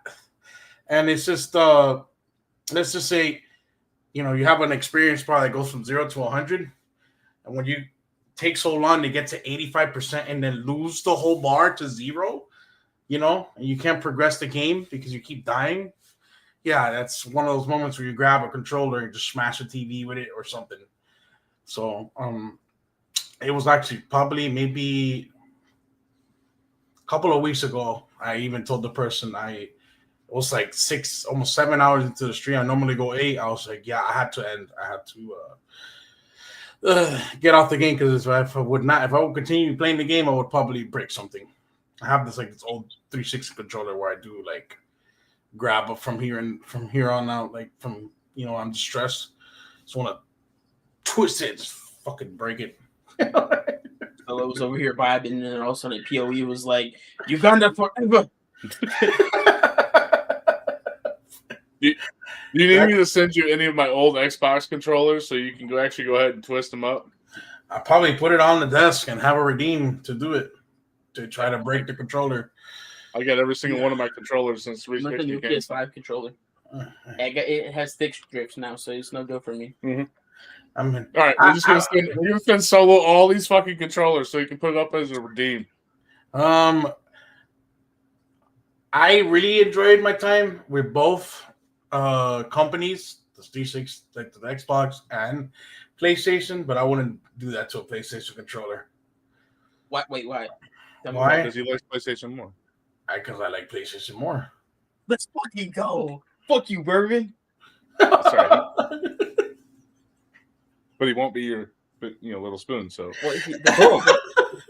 only because of you. Boom. He's respect out of you, brother. We're both considered little spoons, so therefore he can't be my little spoon. You know. I mean, you guys are equivocal spoons. You guys are like you guys place into the silverware tray perfectly. I mean, even the little spoon has to be a big spoon from time to time. Yeah. I agree with you. Even PlayStation. I don't know. It's just the 360. I tried to, after playing so long on the PlayStation, when I tried to grab a 360 controller, it was so weird. It was so big and boxy and stuff. You know, Yep. But Not used to having something that big in her hand anymore. Huh?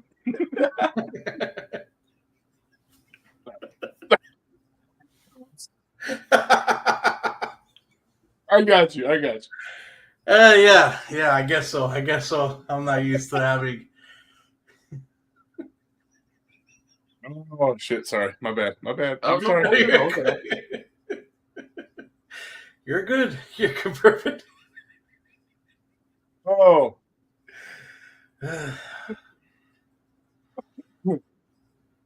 play PlayStation, switch to Xbox. I'm from even. Yep. Underailed. That's right. Thank you, Grenade Maid. I think it's time to underail. It is. It is. Absolutely. We're wearing. Who wears underwears these days? Oh, that's wild. I go commando everywhere I go, baby. Unless I'm wearing jeans, I have to put something. Okay, so I got like 4 kids, so that ain't gonna work for me. I gotta wear something that's something compressive, No, for sure. I get you. Okay, so these.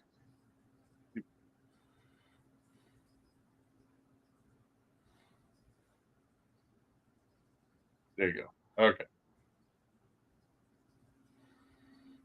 All right. We're locked back in. We're locked back in. So you said that there's been moments that you haven't felt it during the stream or the game. So how do you handle being locked in to the stream even when you're not feeling it? Because we all go through that. There's been days it's like, it's not a day that I want to be on here, but this is my schedule. I'm going to do it. I'm going to carry it forward. How do you handle being locked in? Days where I feel like I don't want to be locked in, I kind of like right before I go live, maybe it's like 10, 15 minutes before I go live, I try to like just lay back on the chair, close my eyes, and just listen to like some like deep house music or something like that. The beat, the bass, and that I put it like to full blast. Like I just kind of like zone out and try to get locked in, even though I don't want to. That's what I try to do to like get locked in. There's some days I do take it off, so I just can't. Even if I try to, I can't. I feel like the energy is gonna be bad. I might be cranky or something like that. I don't go live. I feel like I'm just gonna piss somebody off or have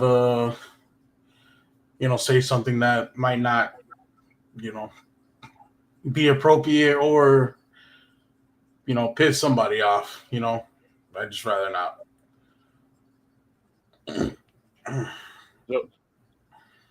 So like No. Oh, I'm sorry. Go ahead. So Exile said that you watch Dora the Explorer to get amped. How many episodes you got to watch before you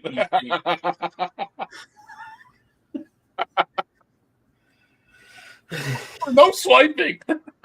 Yeah, I watched Dora the Explorer because you know, I wear a backpack when I play with Exile Truth on Path of Exile because he just dies repeatedly. So in order for us to continue mapping on his atlas, he has to call in Papi Chulo to help him progress into the game because he can't progress on his own because he's always holding my prison pocket. So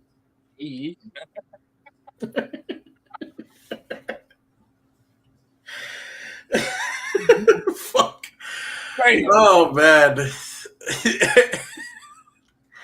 I'm so nice to this guy. He just comes in and just wails on me all the night, every night. Well, he must love you. He must love you. Oh, for sure. 100%. This Crockett is crazy. What's up, Trip? How we feeling tonight, buddy? Also, did someone say they wanted a Cuban mermaid emote? I may have made that happen. What you got? Oh, shit. What is this? Where did this come from, bro? What?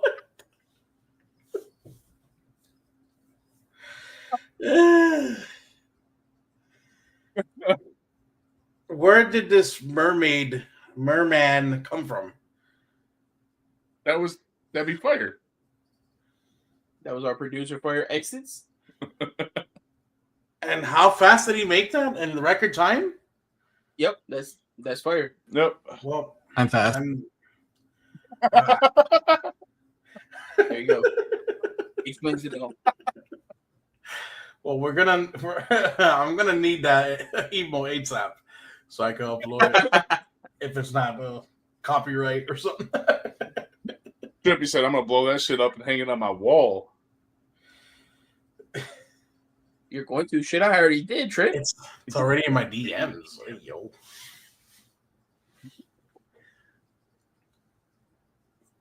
Okay. The Solo, obviously, you're a partner streamer. You've done some shit on Twitch. You've been a full-time streamer for going on 2 years. You said, right? Correct me if I'm wrong. Yeah, almost 2 years. Mm-hmm. So what would you say separates your stream from the rest?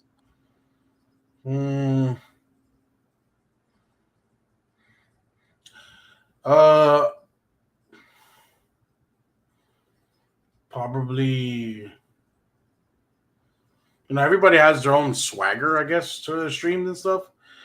I feel like the amount of like unfiltered trolliness that we have, like it's just like almost 99% unfiltered. Most of the time it's like 90% filtered, but it's like we're a little bit unhinged at times, and I feel like sometimes that might get an edge over some other people's streams. I don't know.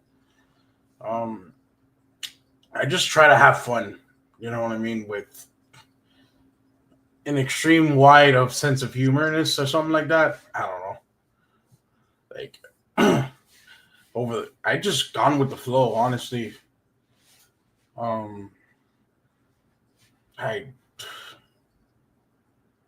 don't even know how to answer that. I just go with what, I read the chat and I just react to it. Basically, like it's nothing. There's no planned agenda. Like I just been winging it this entire time,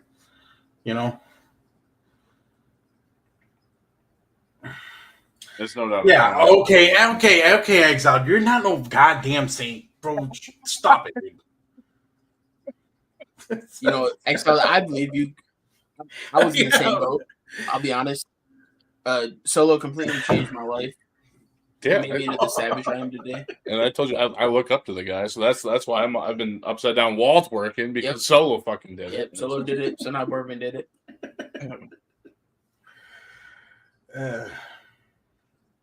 I don't. We get, I don't know. There's a lot of sussy chats out there. I feel like mine's is, in its own unique way. Gets, it hits people in the right kink sometimes. Might be a little bit different than other people's chats. Though I'm not trying to like knock anybody else's chats, but like it gets a little kinky sometimes. Well, there you go. I got the Cuban mermaid emote. W. Thank you, Goody.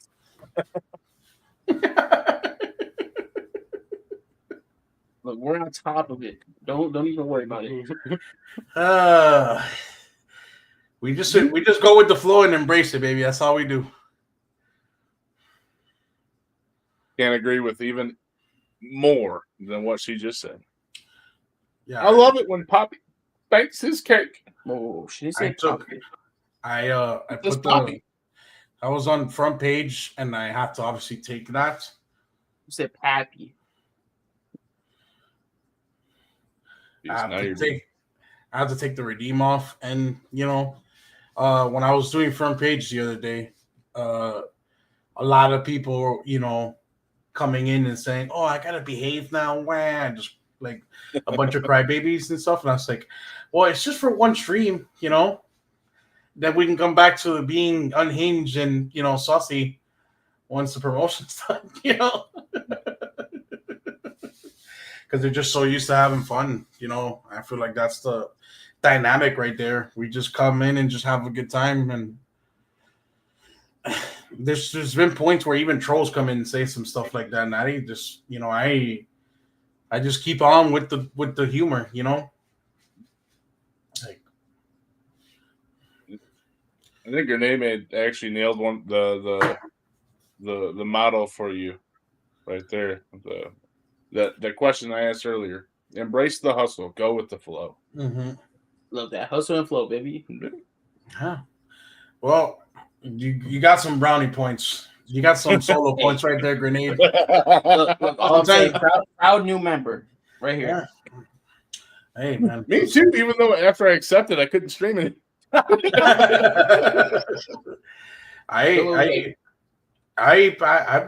honest. I've there's a lot of criteria in other people's stream teams. I just tell people you don't have to post it on your stream. You don't have to make it as your main display stream team and stuff like that. And just every once in a while, if you got some free time, just say hello to some people on the team. They get to know each other. I don't really ask for much, I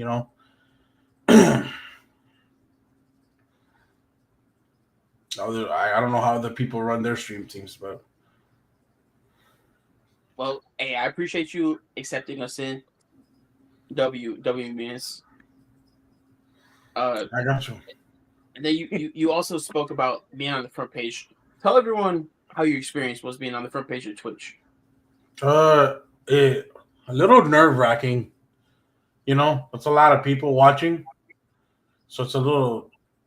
The first time I did it was a little nervous. Trying to stay filtered.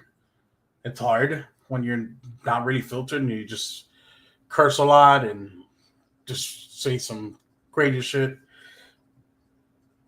But yeah, it's a very good experience to get your name out there and get that good exposure. That good exposure could definitely help.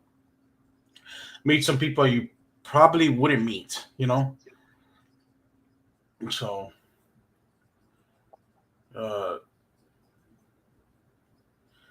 I feel like I just need to find a way to maybe slowly incorporate that for the regular stream. But right now I'm just having too much fun, because what if I want to, take it up a notch and I want to be a little bit more professional later on. I probably have to dial it back a little bit with the craziness and the saucy vibes. I don't know. Maybe. We don't know yet until we get that opportunity. So you get to a point where you got to dial it back. Are you still going to, trying to progress? Are you truly going to enjoy it? What you're doing now? Are you going to be acting or treating it more like it's more like a full-time job? I haven't gotten I feel like for where I'm at right now, I haven't had a set opportunity to change how the direction of the stream is going because we've just been having so much fun every night, just being ourselves, and if we continue that direction, that's what the direction is going to be until, I have to probably maybe in the future get a sponsorship from, a big brand or something like that if I ever get there, and just try to, do what I'm supposed to do to maintain it. You know what I mean? I don't know how that, I don't know how, like, when it comes to like contracts and stuff like that, maybe in the future you probably, get into when you get that opportunity, Yeah, absolutely. So with that being said, and I don't know if there is any companies that go out there and like, look at your VODs and your clips and stuff like that. But do you have like, is there that one clip that you wish just never existed, but your community they just won't let it go? One clip that's out there and they won't let it go. Yeah, I've seen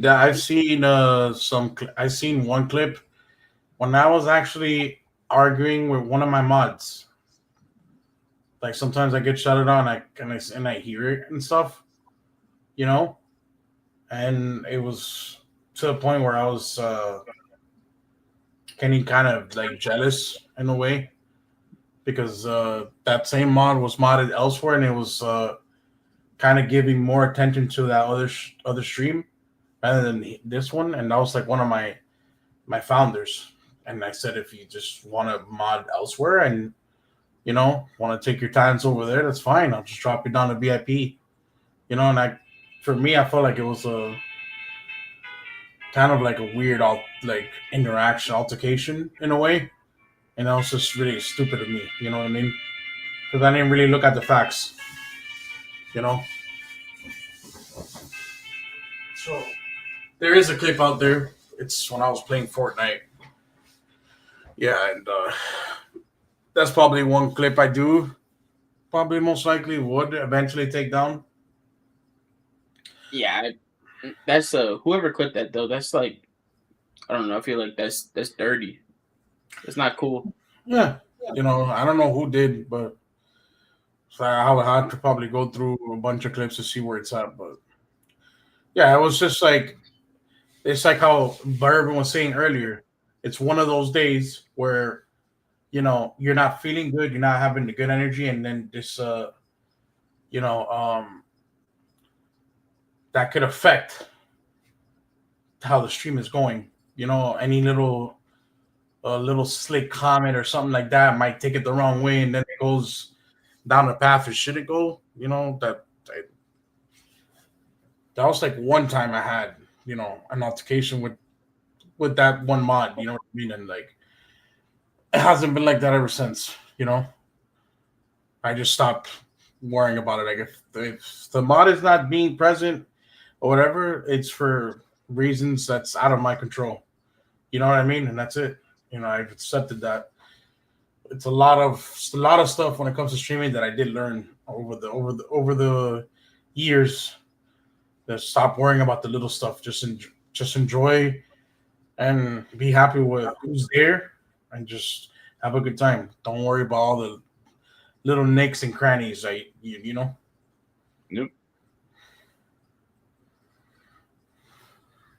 Excuse me for 1 second. I'll be right back. Oh, you're good. Oh. So, do you have like a reset routine whenever burnout comes in into play? When the burnout comes in, I try to just like, Mondays are my days.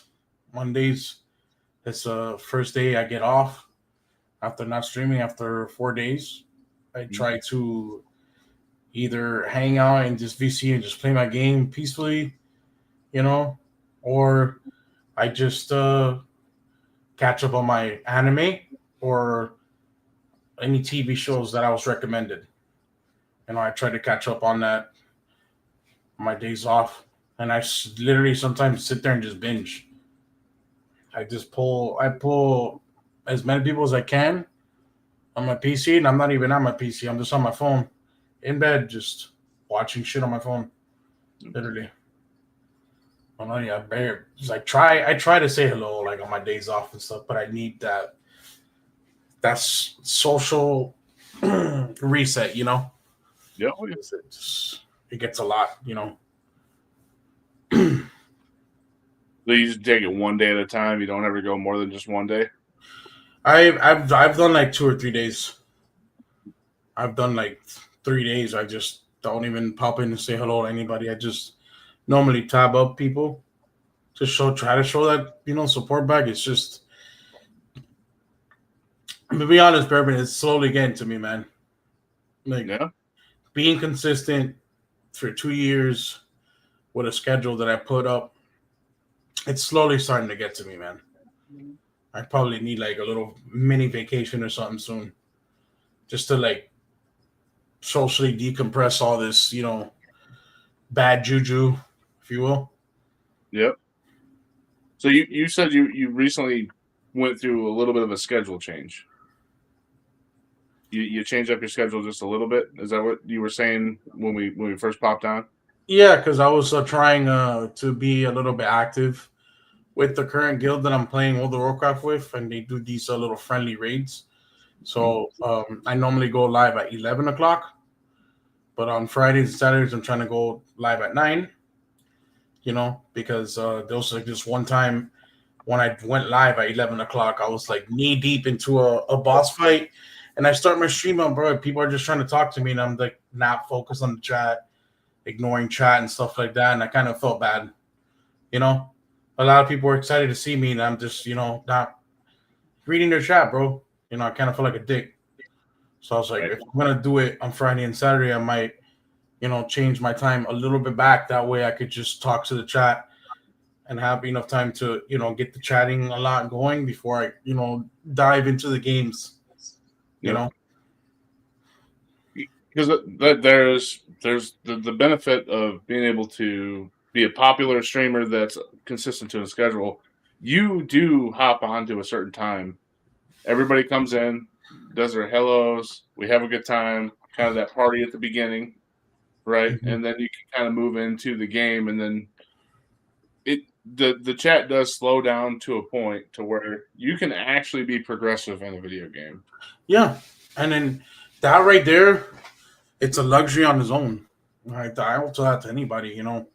Like, just it slows down and we get to the games and stuff, you know.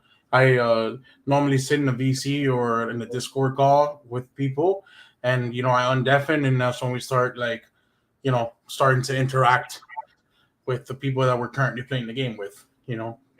So it's a hell of a vibe for sure. And I apologize for swapping kind of subject there real quick, but Lady in Pink did say, you know, a break is not always a bad thing, and it truly isn't. Everybody needs that. Everybody needs that. I mean, even when you go to a full-time job, you need that vacation, that sabbatical, or whatever to kind of get your mind back right. So you're providing excellence all the time. It's hard to do that consistently for the rest of your life without taking that little bit of a break. And I've been doing that. I've been thinking about doing that. Just taking like a whole week off of not streaming and just going somewhere. But as of right now, I really can't go anywhere because how my mom is, you know, not really mobile. I can't really go anywhere. So if I do take it off, it's just going to be in my house, and I don't want to do that, if that makes any sense.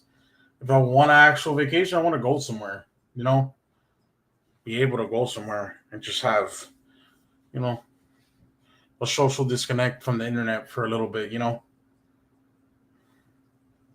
I mean, who's to say that even when you do go somewhere, you don't have to completely disconnect? Because I know that's a fear of a lot of people, is that they don't want to lose their community. They don't know if the community is going to be willing to deal with them being absent for a certain amount of time. Unfortunately, I've been off for about a damn near month, I'm in a benefited situation because I can still drive a couple hours away and hop on once a week. But when it comes down to it, it's like anybody who's scared of leaving that situation, you can pop on no matter where you go. IRL stream for 30 minutes on your phone just to pop in real quick. And if you're having a good time, it might be a good stream.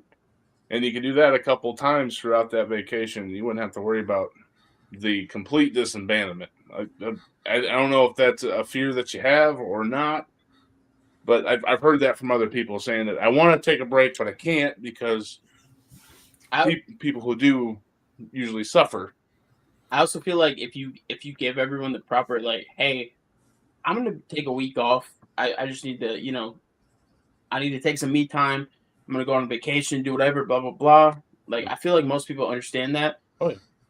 I think the more where it becomes a problem is when you just kind of disappear, and then they're like, oh damn, what happened? And then after a week or 2 weeks, it's kind of like you're in the back of their head at that point. They kind of forgot about you. Yeah, 100%. Like, being consistent, night in and night out, with a nice schedule, it's good for the channel in terms of growth, in terms of anything, any success. So it could be, a bad thing, but at the same time, good. And if the community is behind you and they support you, man, just do it. I would say it to anybody, do it, and just, if you want to be active, be in your Discord. Discord is very, very useful tool to stay connected with your community. So that is it's very useful. So maybe one of these days I will figure out the perfect time for me to, to do that. And I'll get the right rest. You know what I mean? Just get that whole refresh, come back strong. I did go to Denver last year in January. I took like 12 days off. I was on the road. And when I came back home, it kind of felt weird to stream. It kind of like I looked at the setup. It was kind of weird if I felt weirded out, but it was great. And I was just happy to be back, And that also plays a big part of it too, I'm sure, because you get that new re-excited flame of coming back to something that you love, but you're still like you kind of got like that first moment again, and people see that. People are attracted to that. Your attraction to the stream. That's why people come in and watch you, because you like what you do. And when people are getting burnt out, you're either going to start losing people, or you can get your mind right back again. I did lose some people. Like the numbers took a hit, especially when I did came back. It slowly came back up. After I started making my rounds and making sure that everybody was taken care of, even with a tab and all that good stuff. It was still kind of like slow. It was a slow start, but it like I said, I still had fun coming back, and it was much needed, Yep. And I didn't care the repercussions. I needed it. And sometimes that's what it is. You just gotta be able to take the time for yourself, and like, I mean, obviously, doing this full time for you is a little different than us. Like, Bourbon runs a business. I work full time, but we still treat this like a job to an extent. You know what I mean? Like, So for you, this being full time it's a little different, but like you still got to be able to take the time for you from time to time. Very good. I try to, maybe in podcast getting away. Like I maybe in a certain way, people's point of view, because I do this full time. I have all the time in the world to just sit on Twitch and make sure I'm visiting a lot of streamers to maintain those good connections and stuff like that. But I try to the best of my ability. Like the more I grow, the harder it is to be. But I try my best and to visit people as much as I can, but it's harder. It gets harder.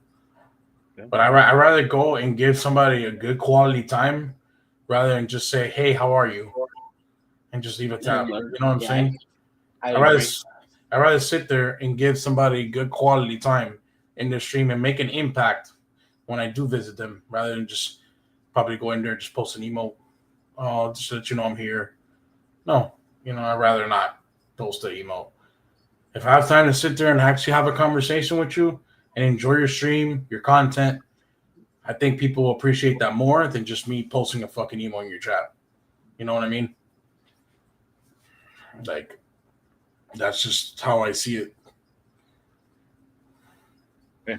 Grenade may drop.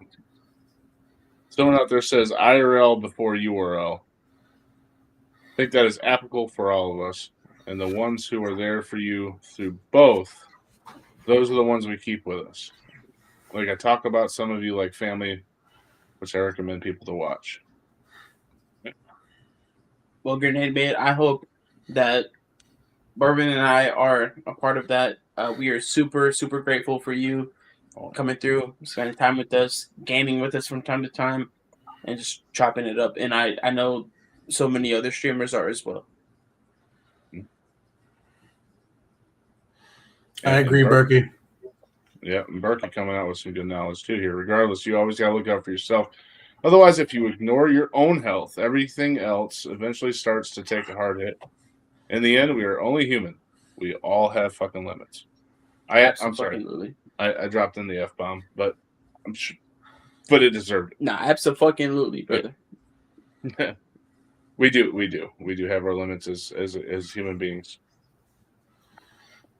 And if people can't see that, then fuck them. I'm sorry. That's what I said. I mean, right. You're not wrong, I agree. bro. You know what I'm saying? So to lighten the mood a little bit, Fire did say he's ready with those wall twerks. So are you ready to be a judge at America's Got Wall Twerks? Sure. Lay it on me. Here we go. All right. If I break the house, it's not my fault.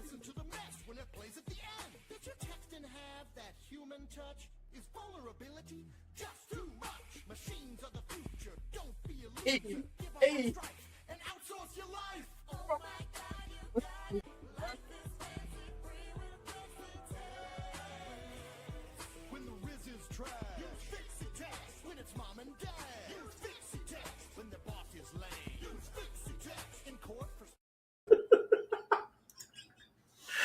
All right, let me say this, okay? All right. There's a lot of both of y'all have really good hip motion, okay? But because of Bourbon was holding the twerk a lot longer, I have to give it to him. But both of y'all had motion going. But if I would have saw more separation in the legs, to get that full motion of the hips going the right way, that would have been the winner right there. You know what I mean? Fair Both. We had a window, you know what I'm saying? I'm just saying the stroke game is there, all right? It's there.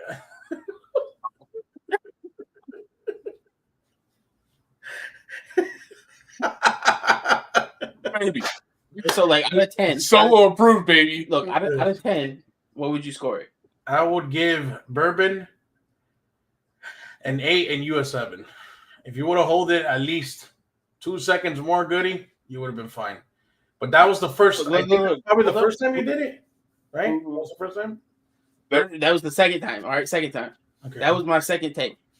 The first take, he was wearing socks and he couldn't stand the wall at all. I was wearing Hey Dudes. No socks, brother. I never wear socks, but I had Hey Dudes on. Oh.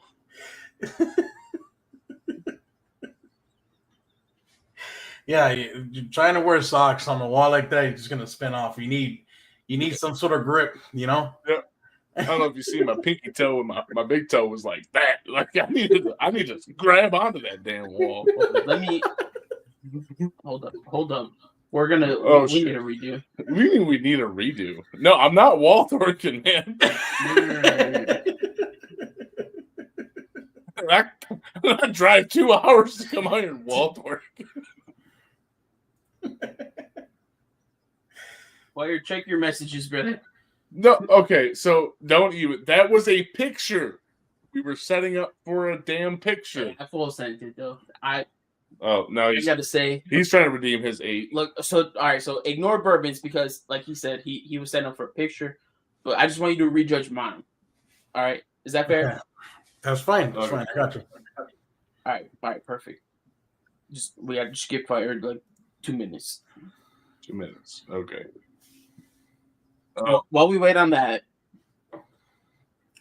how much of your real personality would you say you put into your content? Are you like 100% raw all of the time, or is there sometimes that you hold back and you're like, yo, I am on Twitch. There is TOS, blah blah blah. There's I probably give, I'll say a good 80% of who I really am. I have to filter myself, of course. Like, there has to be a balance between, being myself, being real and shit, and obviously being a little bit filtered, because I used to say certain slang a lot when I first started, and that's not healthy to, to grow said community or to grow a reputation or image out here.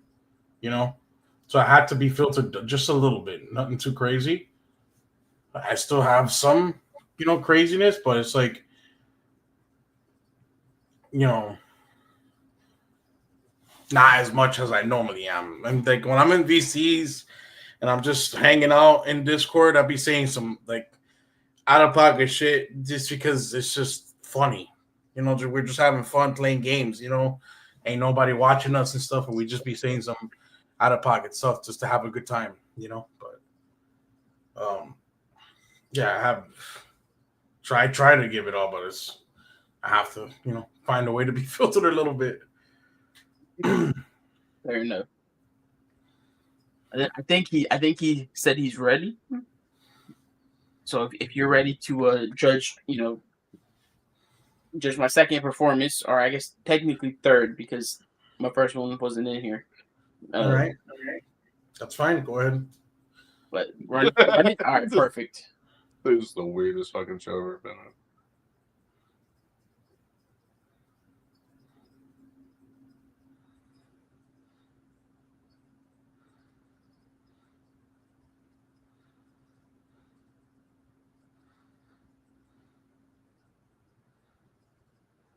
Whole fucking video up here. It is. What's my baby? Like coordinate. I can't remember. Dude, me too, brother. It was a good time though. Yeah, you see, Bourbon. Damn. Okay, goody. Yeah, that's right. Yeah. Okay. In this video, for sure, you take your hands down. For sure. Bourbon is not moving an inch. I was taking a fucking photo. Why did I need to move for a photo? Look, he misunderstood the assignment, so he just posed for a photo. No, I sent it hard, brother. Yeah, you did. Yeah. If you did that on the first time, goody, you would have taken the hands down. So all right. So look, the first time I had Hey Dudes on, so I kept slipping. The second time I didn't have Hey Dudes on, but my ass crack was hanging out. Bourbon grabbed my shirt, and it was weird. And then the third time I made sure to pull everything up good. So we full sent it. Yeah, I went around off screen for like a minute just to tuck my shit in because I watched you do it the first time.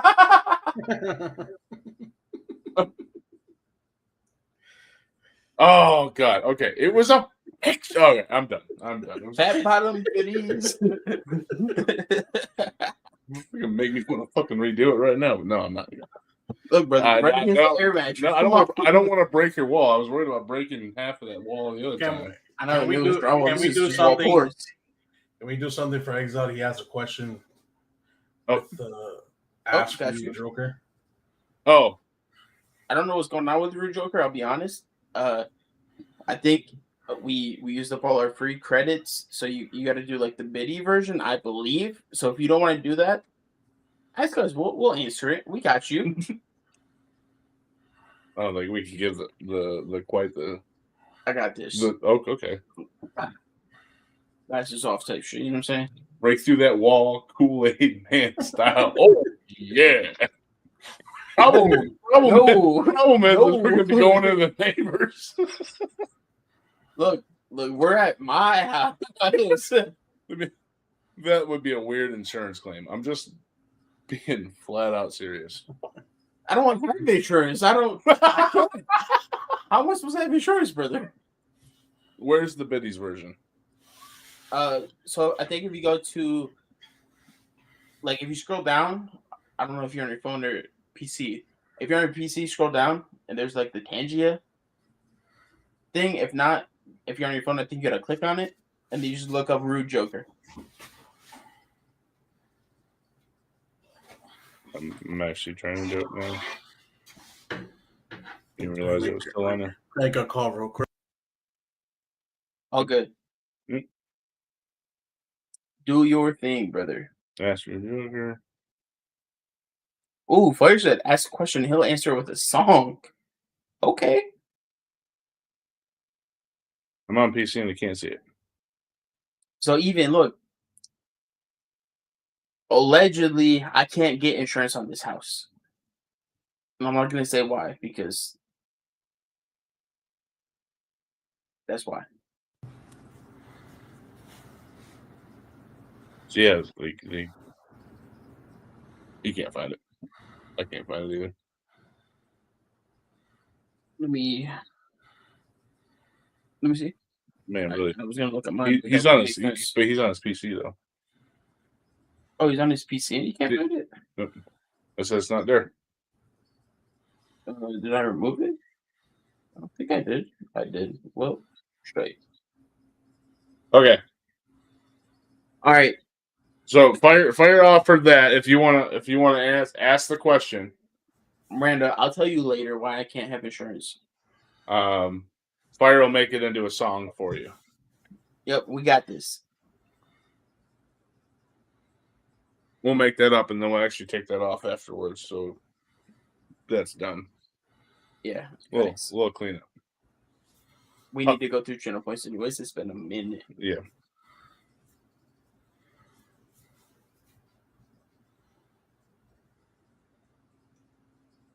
I'm just putting my hair back on. Take my head off. Why not? Pull it back. Yeah, I'm back. Okay.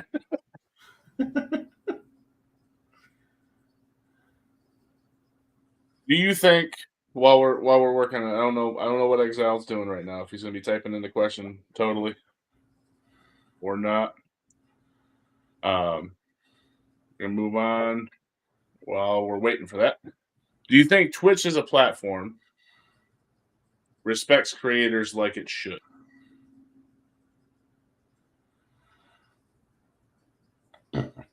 Respects creators like it should. I mean, if you think about it, like, you pretty much could damn near stream a lot and do some pretty out of pocket shit and get away with it on this app. You know, it's a blessing to be streaming on this platform, man. The possibilities are endless. But they have their, Twitch has their ways of, limiting streamers, and in so many ways, but I don't know if respect. It's at the end of the day, this is a business, So if you think about it, I don't know. That question is the respect.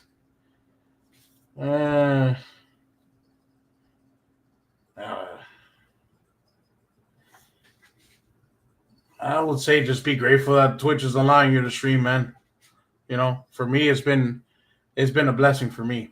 You know, I don't know about other people, but it's been a blessing for me, and it continues to be a blessing.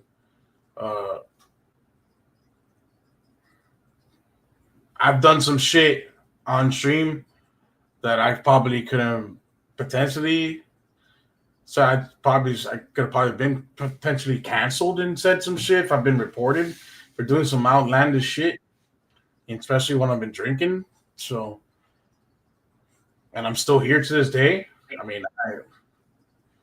I'm lucky, I guess. So, I don't think I kind of understand the question.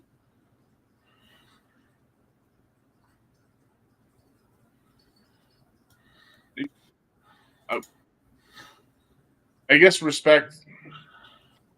I mean, it's kind of what I'm going for is the overall treatment of like how they change the rules or anything like that towards creators. I know Twitch has gone through a little bit of changes recently where I mean, and I think they always constantly be changing things up. Like the lurkers. I've heard a lot of complaints about the lurkers not counting as much after you raid out. They stop that, but like you said, you answered that I think in the very beginning, where you said it's a business, right? And people got to kind of see it as it's a business.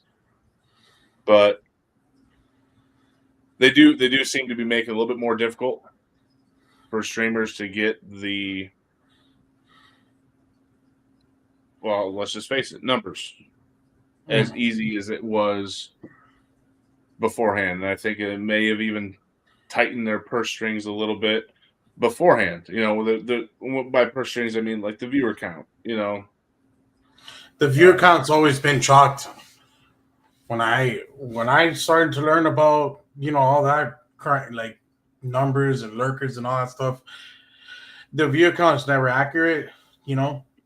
And so I feel like, you know, there's some days that are good and some days that are bad. They did change a lot of TOS, but at the end of the day, it's, you know, it's their company. You know what I mean? And we just have to find a way to adapt around it, because at the end of the day, this is my bread and butter. You know what I mean? If I don't have this, I have to go back to, you know, find a job and go back to the real world outside, you know, the internet world and stuff. So whatever TOS comes out and I have to change something on my stream or this and the third, you know, I'm willing to make the sacrifice for the greater good. You know what I mean? Oh, yeah. I'm not.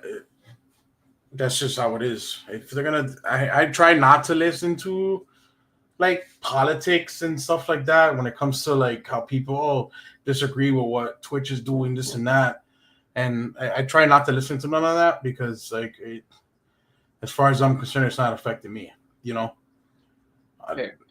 you know what I mean? Like it has it, but I just keep it pushing. And Bourbon, correct me if I'm wrong, but I believe what he's trying to say is like, do you feel that Twitch is fair across the board with all of its streamers? Not 100%. Nah, yeah, I don't think it's 100% fair, but at the end of the day, you know, you don't have to stream on this platform. If you're not happy with it, don't stream here. You know, there's other streaming platforms where you can go to. You know, if it's unfair, you know, and people suggested, try something else. I said, Twitch has been good for me. Why do I need to try something else? You know, I'm a guy, and for me, I get a little bit old fashioned sometimes. Like if something's good, don't fix it if it ain't broke, you know? So I don't know, man. I don't know. I mean, and kind of like what you were saying before is you're doing this full time, right? You said this is your bread and butter. Your bread and butter driving a forklift. If they change the rules, what'd you have to do? You have to do it. Exactly. I the paycheck. I have to go with it. If I have to do more and get the same pay, what am I gonna do? You know, sit there, argue with the boss, or quit. You know? Yep. If you don't like it, go somewhere else, right? So, yeah, it's good and it's refreshing to kind of hear that. And in a sense, like there's always going to be some sort of something that everybody's going to bitch about, complain about, and even if it's you can complain about it all you want. But at the end of the day, if you don't like it, go somewhere else. Mm-hmm. Yeah, absolutely. So, I have nothing wrong, and I have no qualms with Twitch at all. It was just kind of see what your output, what your outtake was on that subject. I got you. Sometimes I have weird ways of trying to explain it, you know. No, I think you made your point very clear. You hit that one right on the head, and I appreciate you for that. So with that being said, with you being a full-time content creator, you streaming on Twitch as a job, what do you wish more viewers, and by viewers I mean like people who don't also stream, like people who come and check you out just because they enjoy your content, what do you wish they understood more about the life of a streamer? Just viewers, and they're not streamers. Yeah. Mm-hmm. Or what would I want them to know? What it's like to be a streamer? What's something that you want them to understand about the life of a streamer? Oh, to understand as a life of a streamer. Yep. That burnout's a real thing, you know. That you know, some people are just not going to get along, no matter how hard you try, to introduce people.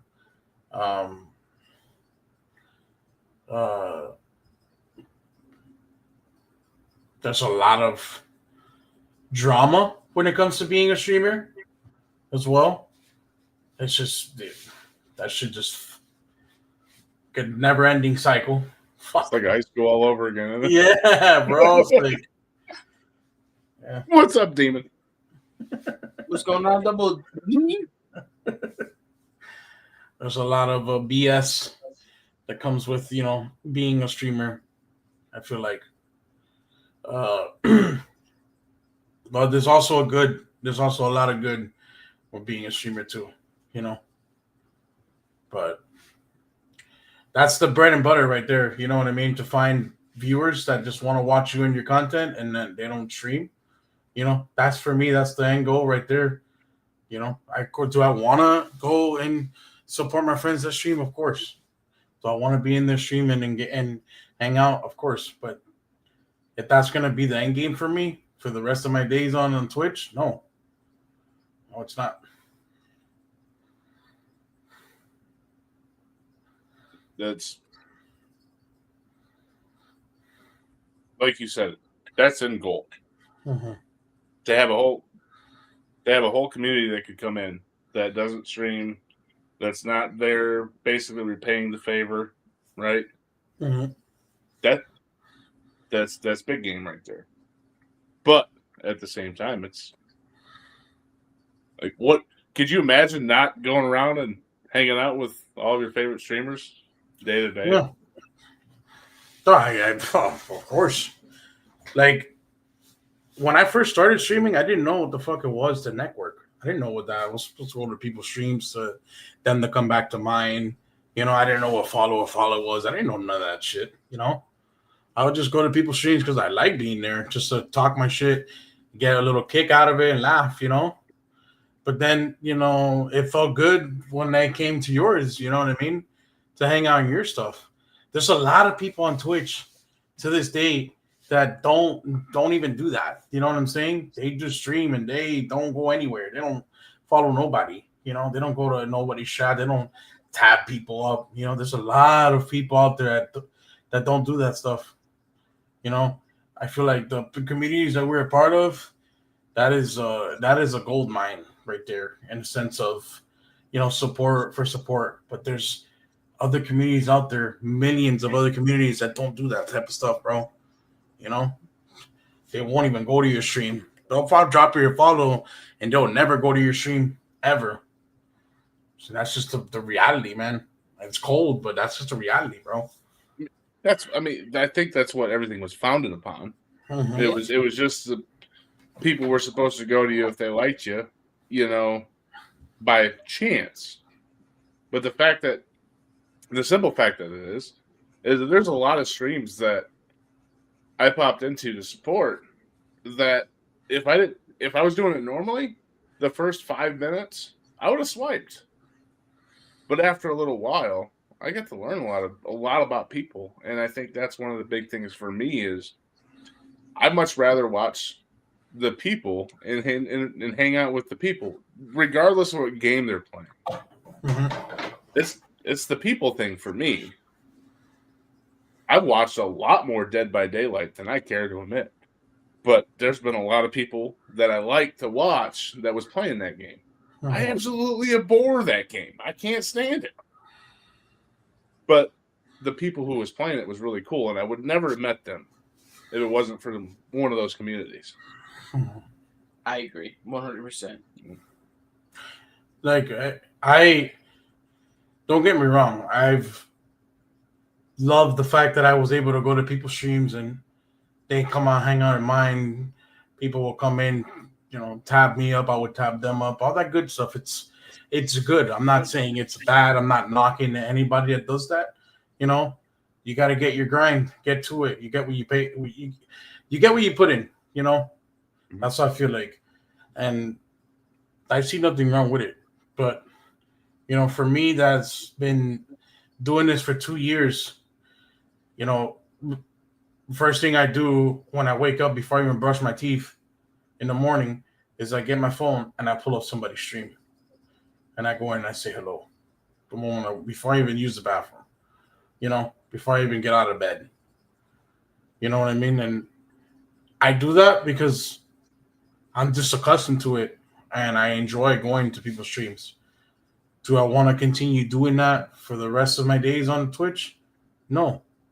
But right now, I will. Sooner or later, there's going to be a point where I'm just going to hang out with the people that I enjoy, that I care about. I'll go on the stream and chop it up with them. But to go to 100 streams a day, yeah, I can't do that no more. That shit burns me the fuck out. I'll probably do it every other week and get active, and one day out of the week on my day off, I'll go around and get active. But I can't do that anymore.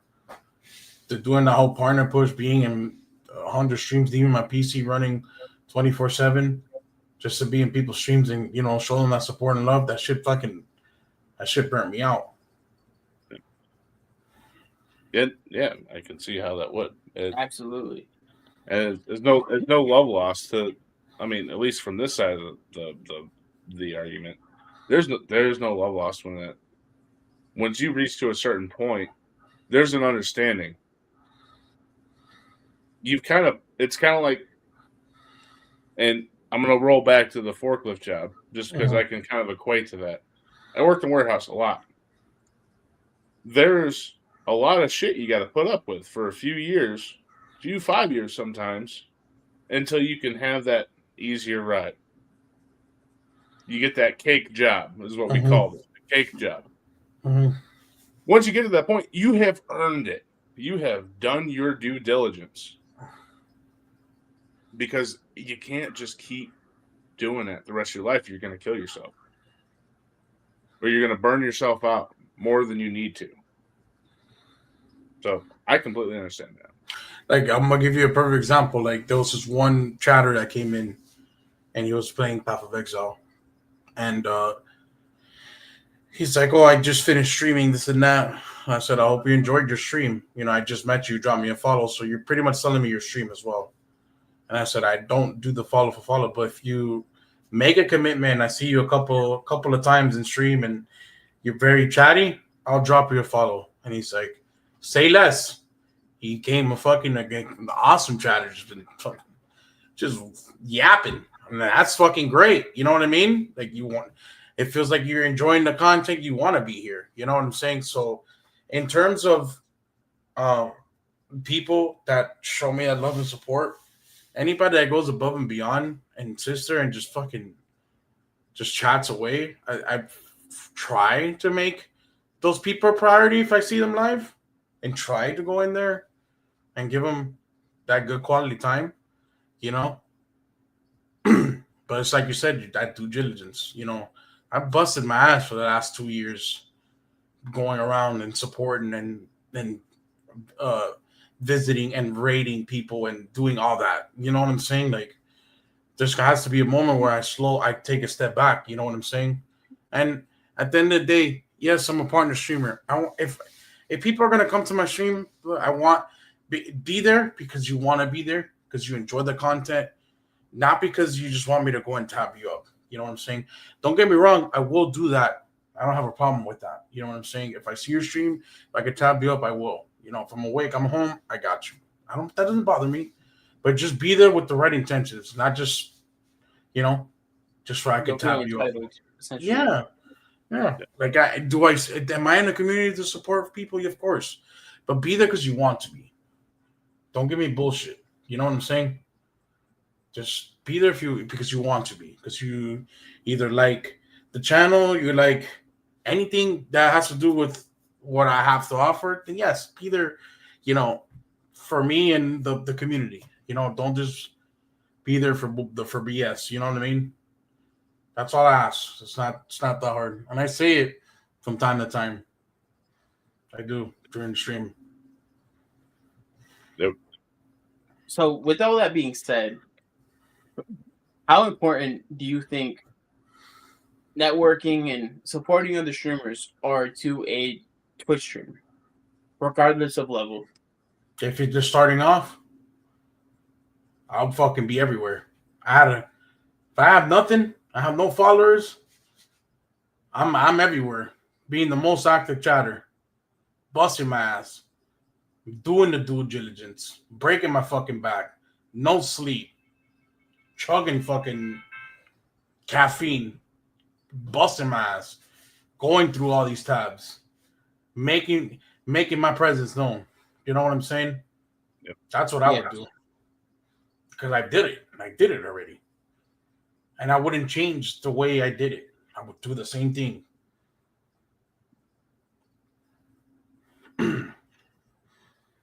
I've showed people what's the progress of that.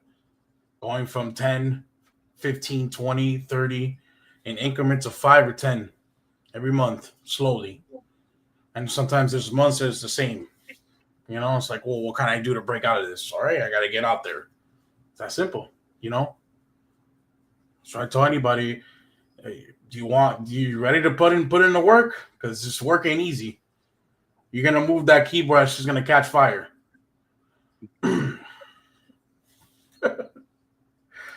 Oh, man. So what does the end goal look for you? What is making it, right? What we're gonna do, making it, right? The day I probably make it on Twitch is the day I can't read my chat, bro. When I'm just playing the game and that shit is flying, and I ask a question and people answer it, and I look to the right and I can't fucking read that shit, that's when I know I made it. Until then, until I get there, job's not done. With that being said, do you set goals for your content, or do you kind of just ride the wave and go with the vibe, do what you're feeling, and just kind of, I don't want to say expect, but like just kind of know that like the people are gonna come through and chop it up with you, get to know you regardless? Probably the only goals I've been setting recently is just obviously I have my daily sub goal. You know, I have a goal to, you know, get breakfast. It sometimes gets hit, sometimes it doesn't. Doesn't change my attitude at all. But the only goals I be really setting myself is that followers, you know, and I celebrate it every time I hit, you know, like 3K, 4K, 5K, something like that, you know.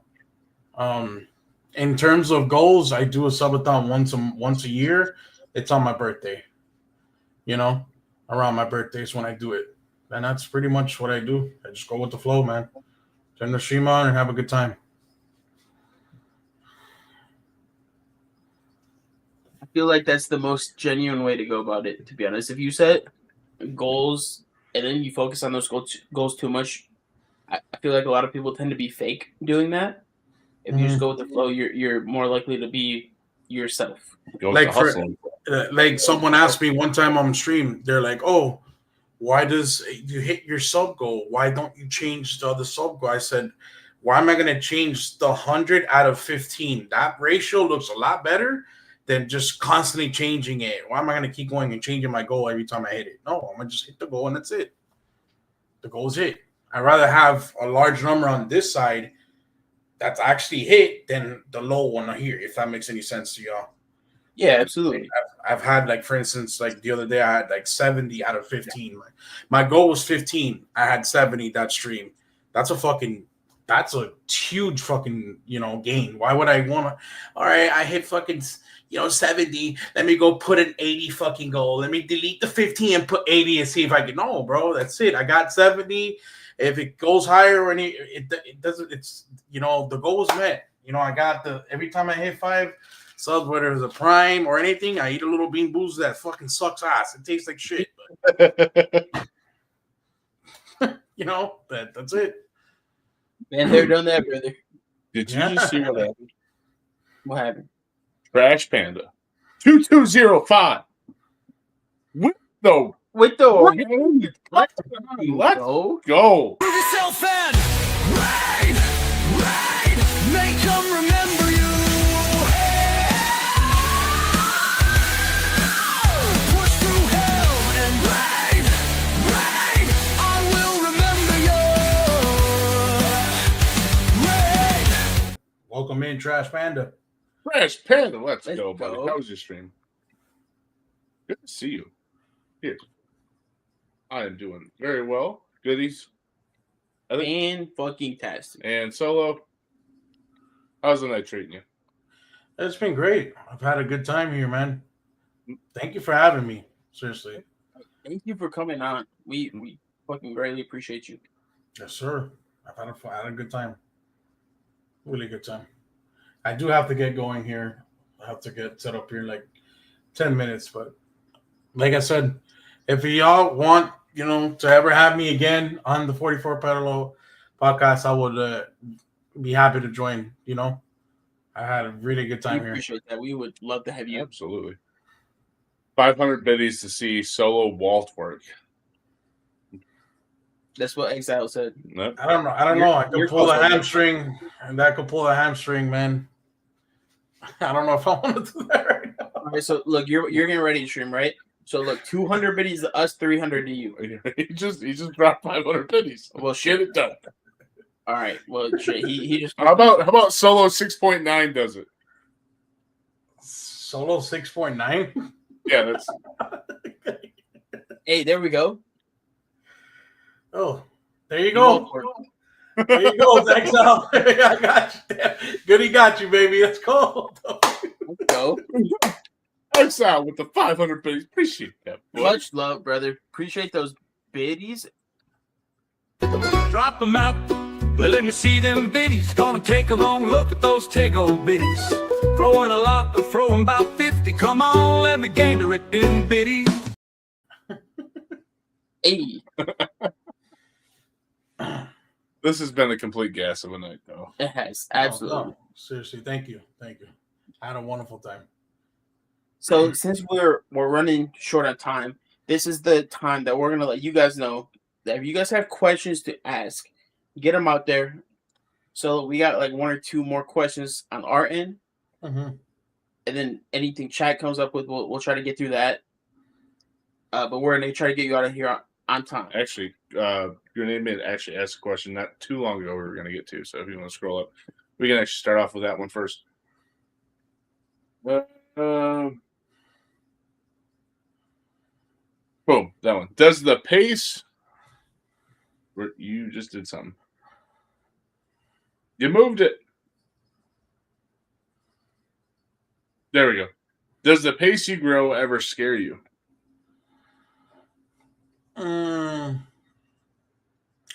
I feel like it would if it was like something like going viral, getting thousands of follows and,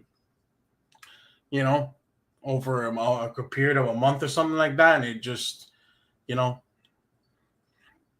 it happens so fast. Like, you know, I've seen people like, or seen it, like people, you know, talk about it, like they've been getting like hundreds of followers, maybe 300 or 500, and then just 1 month they go up at like 15K followers or something like that, and it changes their whole stream, you know, in terms of viewership, in terms of everything. And that shit, it's kind of scary, you know, to try to let that, you know, happen over a short period of time. So yeah, you know, it's a little bit scary, but like I said, I'll just, you know, keep winging it, baby. That's what we do. Hey, you just got full send. Full send. Yes, sir.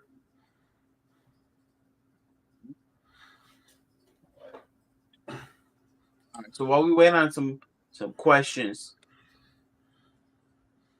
what's a piece of advice that completely shifted your mindset related to streaming?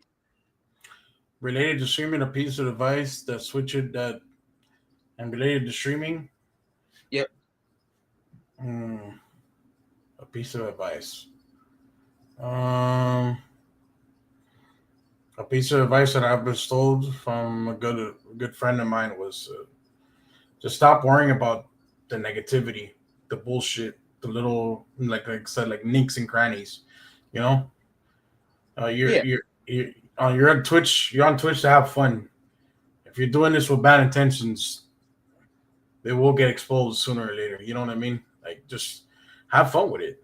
You know, set your expectations to a minimal. That way, don't expect anything from nobody. Don't expect them to show up. Don't expect them, you know, to do anything for you, because tomorrow's never guaranteed, dog. So it's like, when you keep your expectations to a minimal, you won't get upset when, you know, you have a shit stream or you don't hit certain goals and shit like that. You know what I mean? Set your expectations to a minimum.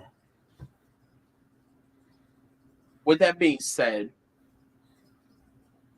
how do you personally deal with the toxicity that comes into your chat, and how do you want to see other streamers do so as well? Like a toxic chatter comes in and says being toxic? Yeah, exactly. Oh, I told my mods not to ban him and let me play with my food. That's what I told him. I love this. Fucking, yeah. Yep. Look, we're eating W's around here. Eating W's. You want to come in and just talk shit, either depending what he says makes me laugh, or I just want to, you know, depends how I feel, or I just want to take, you know, talk my shit and just fucking shit on that motherfucker. Depends how I'm feeling. There's days where I don't even want to see it, and I just, you know, I don't pay no mind to it. I read it and I just laugh and I just continue on to the conversation I was having, or I just lay it on them. Whoever it is. The Trash Panda wants to know, what is one thing that you've done while streaming that you would have done differently as a streamer now? Well, what I've done, what is one thing you've done while streaming that you would have done differently as a streamer now?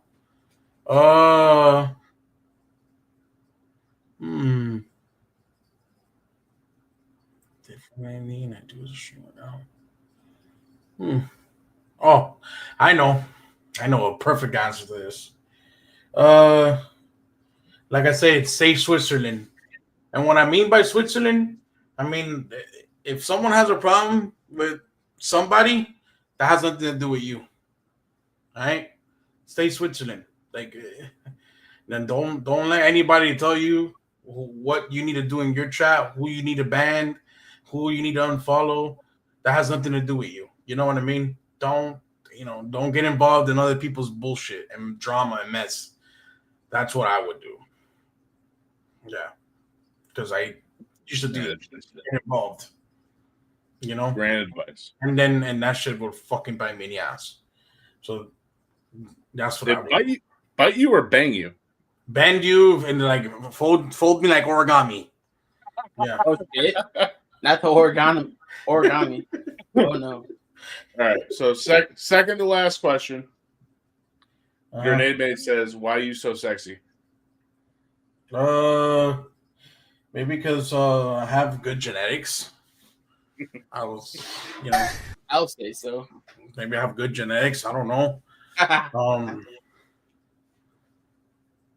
Honestly, I can't answer that, bro. Notice me, senpai.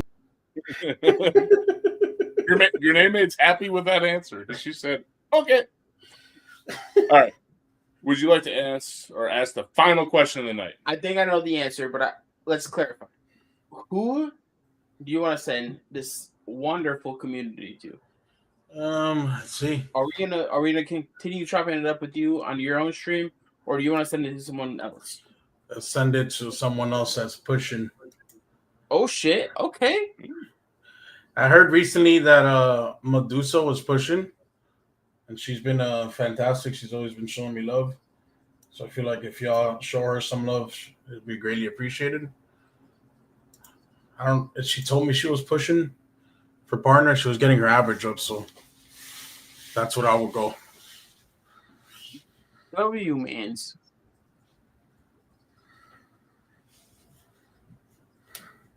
Yes. With that being said, do you have any questions for us or anything that you would like to add, closing statements, anything like that before we head out?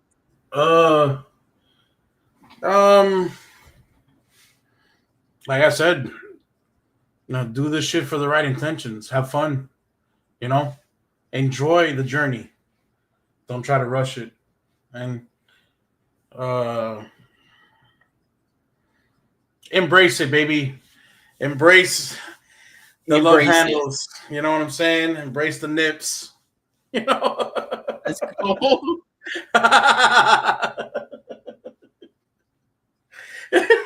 First time I've ever done that. Hold on. Damn, I did it late, bro. I did it late. Hold on, I got you. I did it late. I'm sorry. Oh, yeah.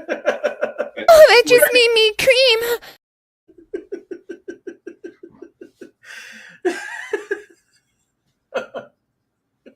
Oh. Hello. Do you want to feel free to hang out for a few minutes after we read out? Yeah, sure. That way we can chop it up and you can give us any insight, recommendations, whatever. Yeah, for sure. I got you. But let's go show Medusa some love. W, man. Let's go. Oops. Yeah. Hey, 44th in this bitch. Sky sliding through like, don't flinch. Solo from the 305, don't test him. Chat talk slick, keep pressing that question. Podcast seat, now it's tension and lessons. Mic too hot, gotta warn the next guest in. Cuban blood, full throttle in the convo. Pulled up smoother than a yacht off Key Largo.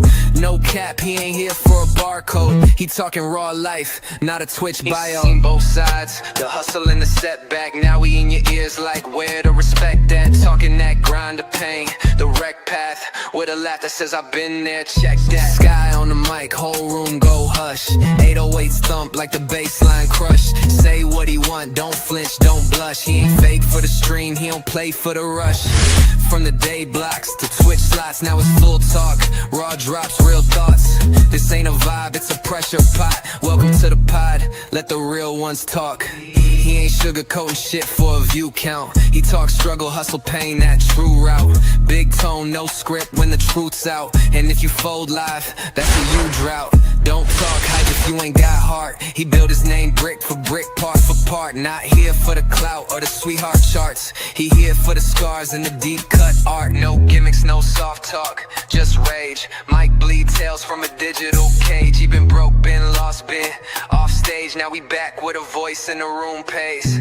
Hustle and flow solo, stay locked in. Life through dirt, now we speak like a toxin. Every L turned a dub, never boxed in. Mic in his hand like a Glock when the op spin.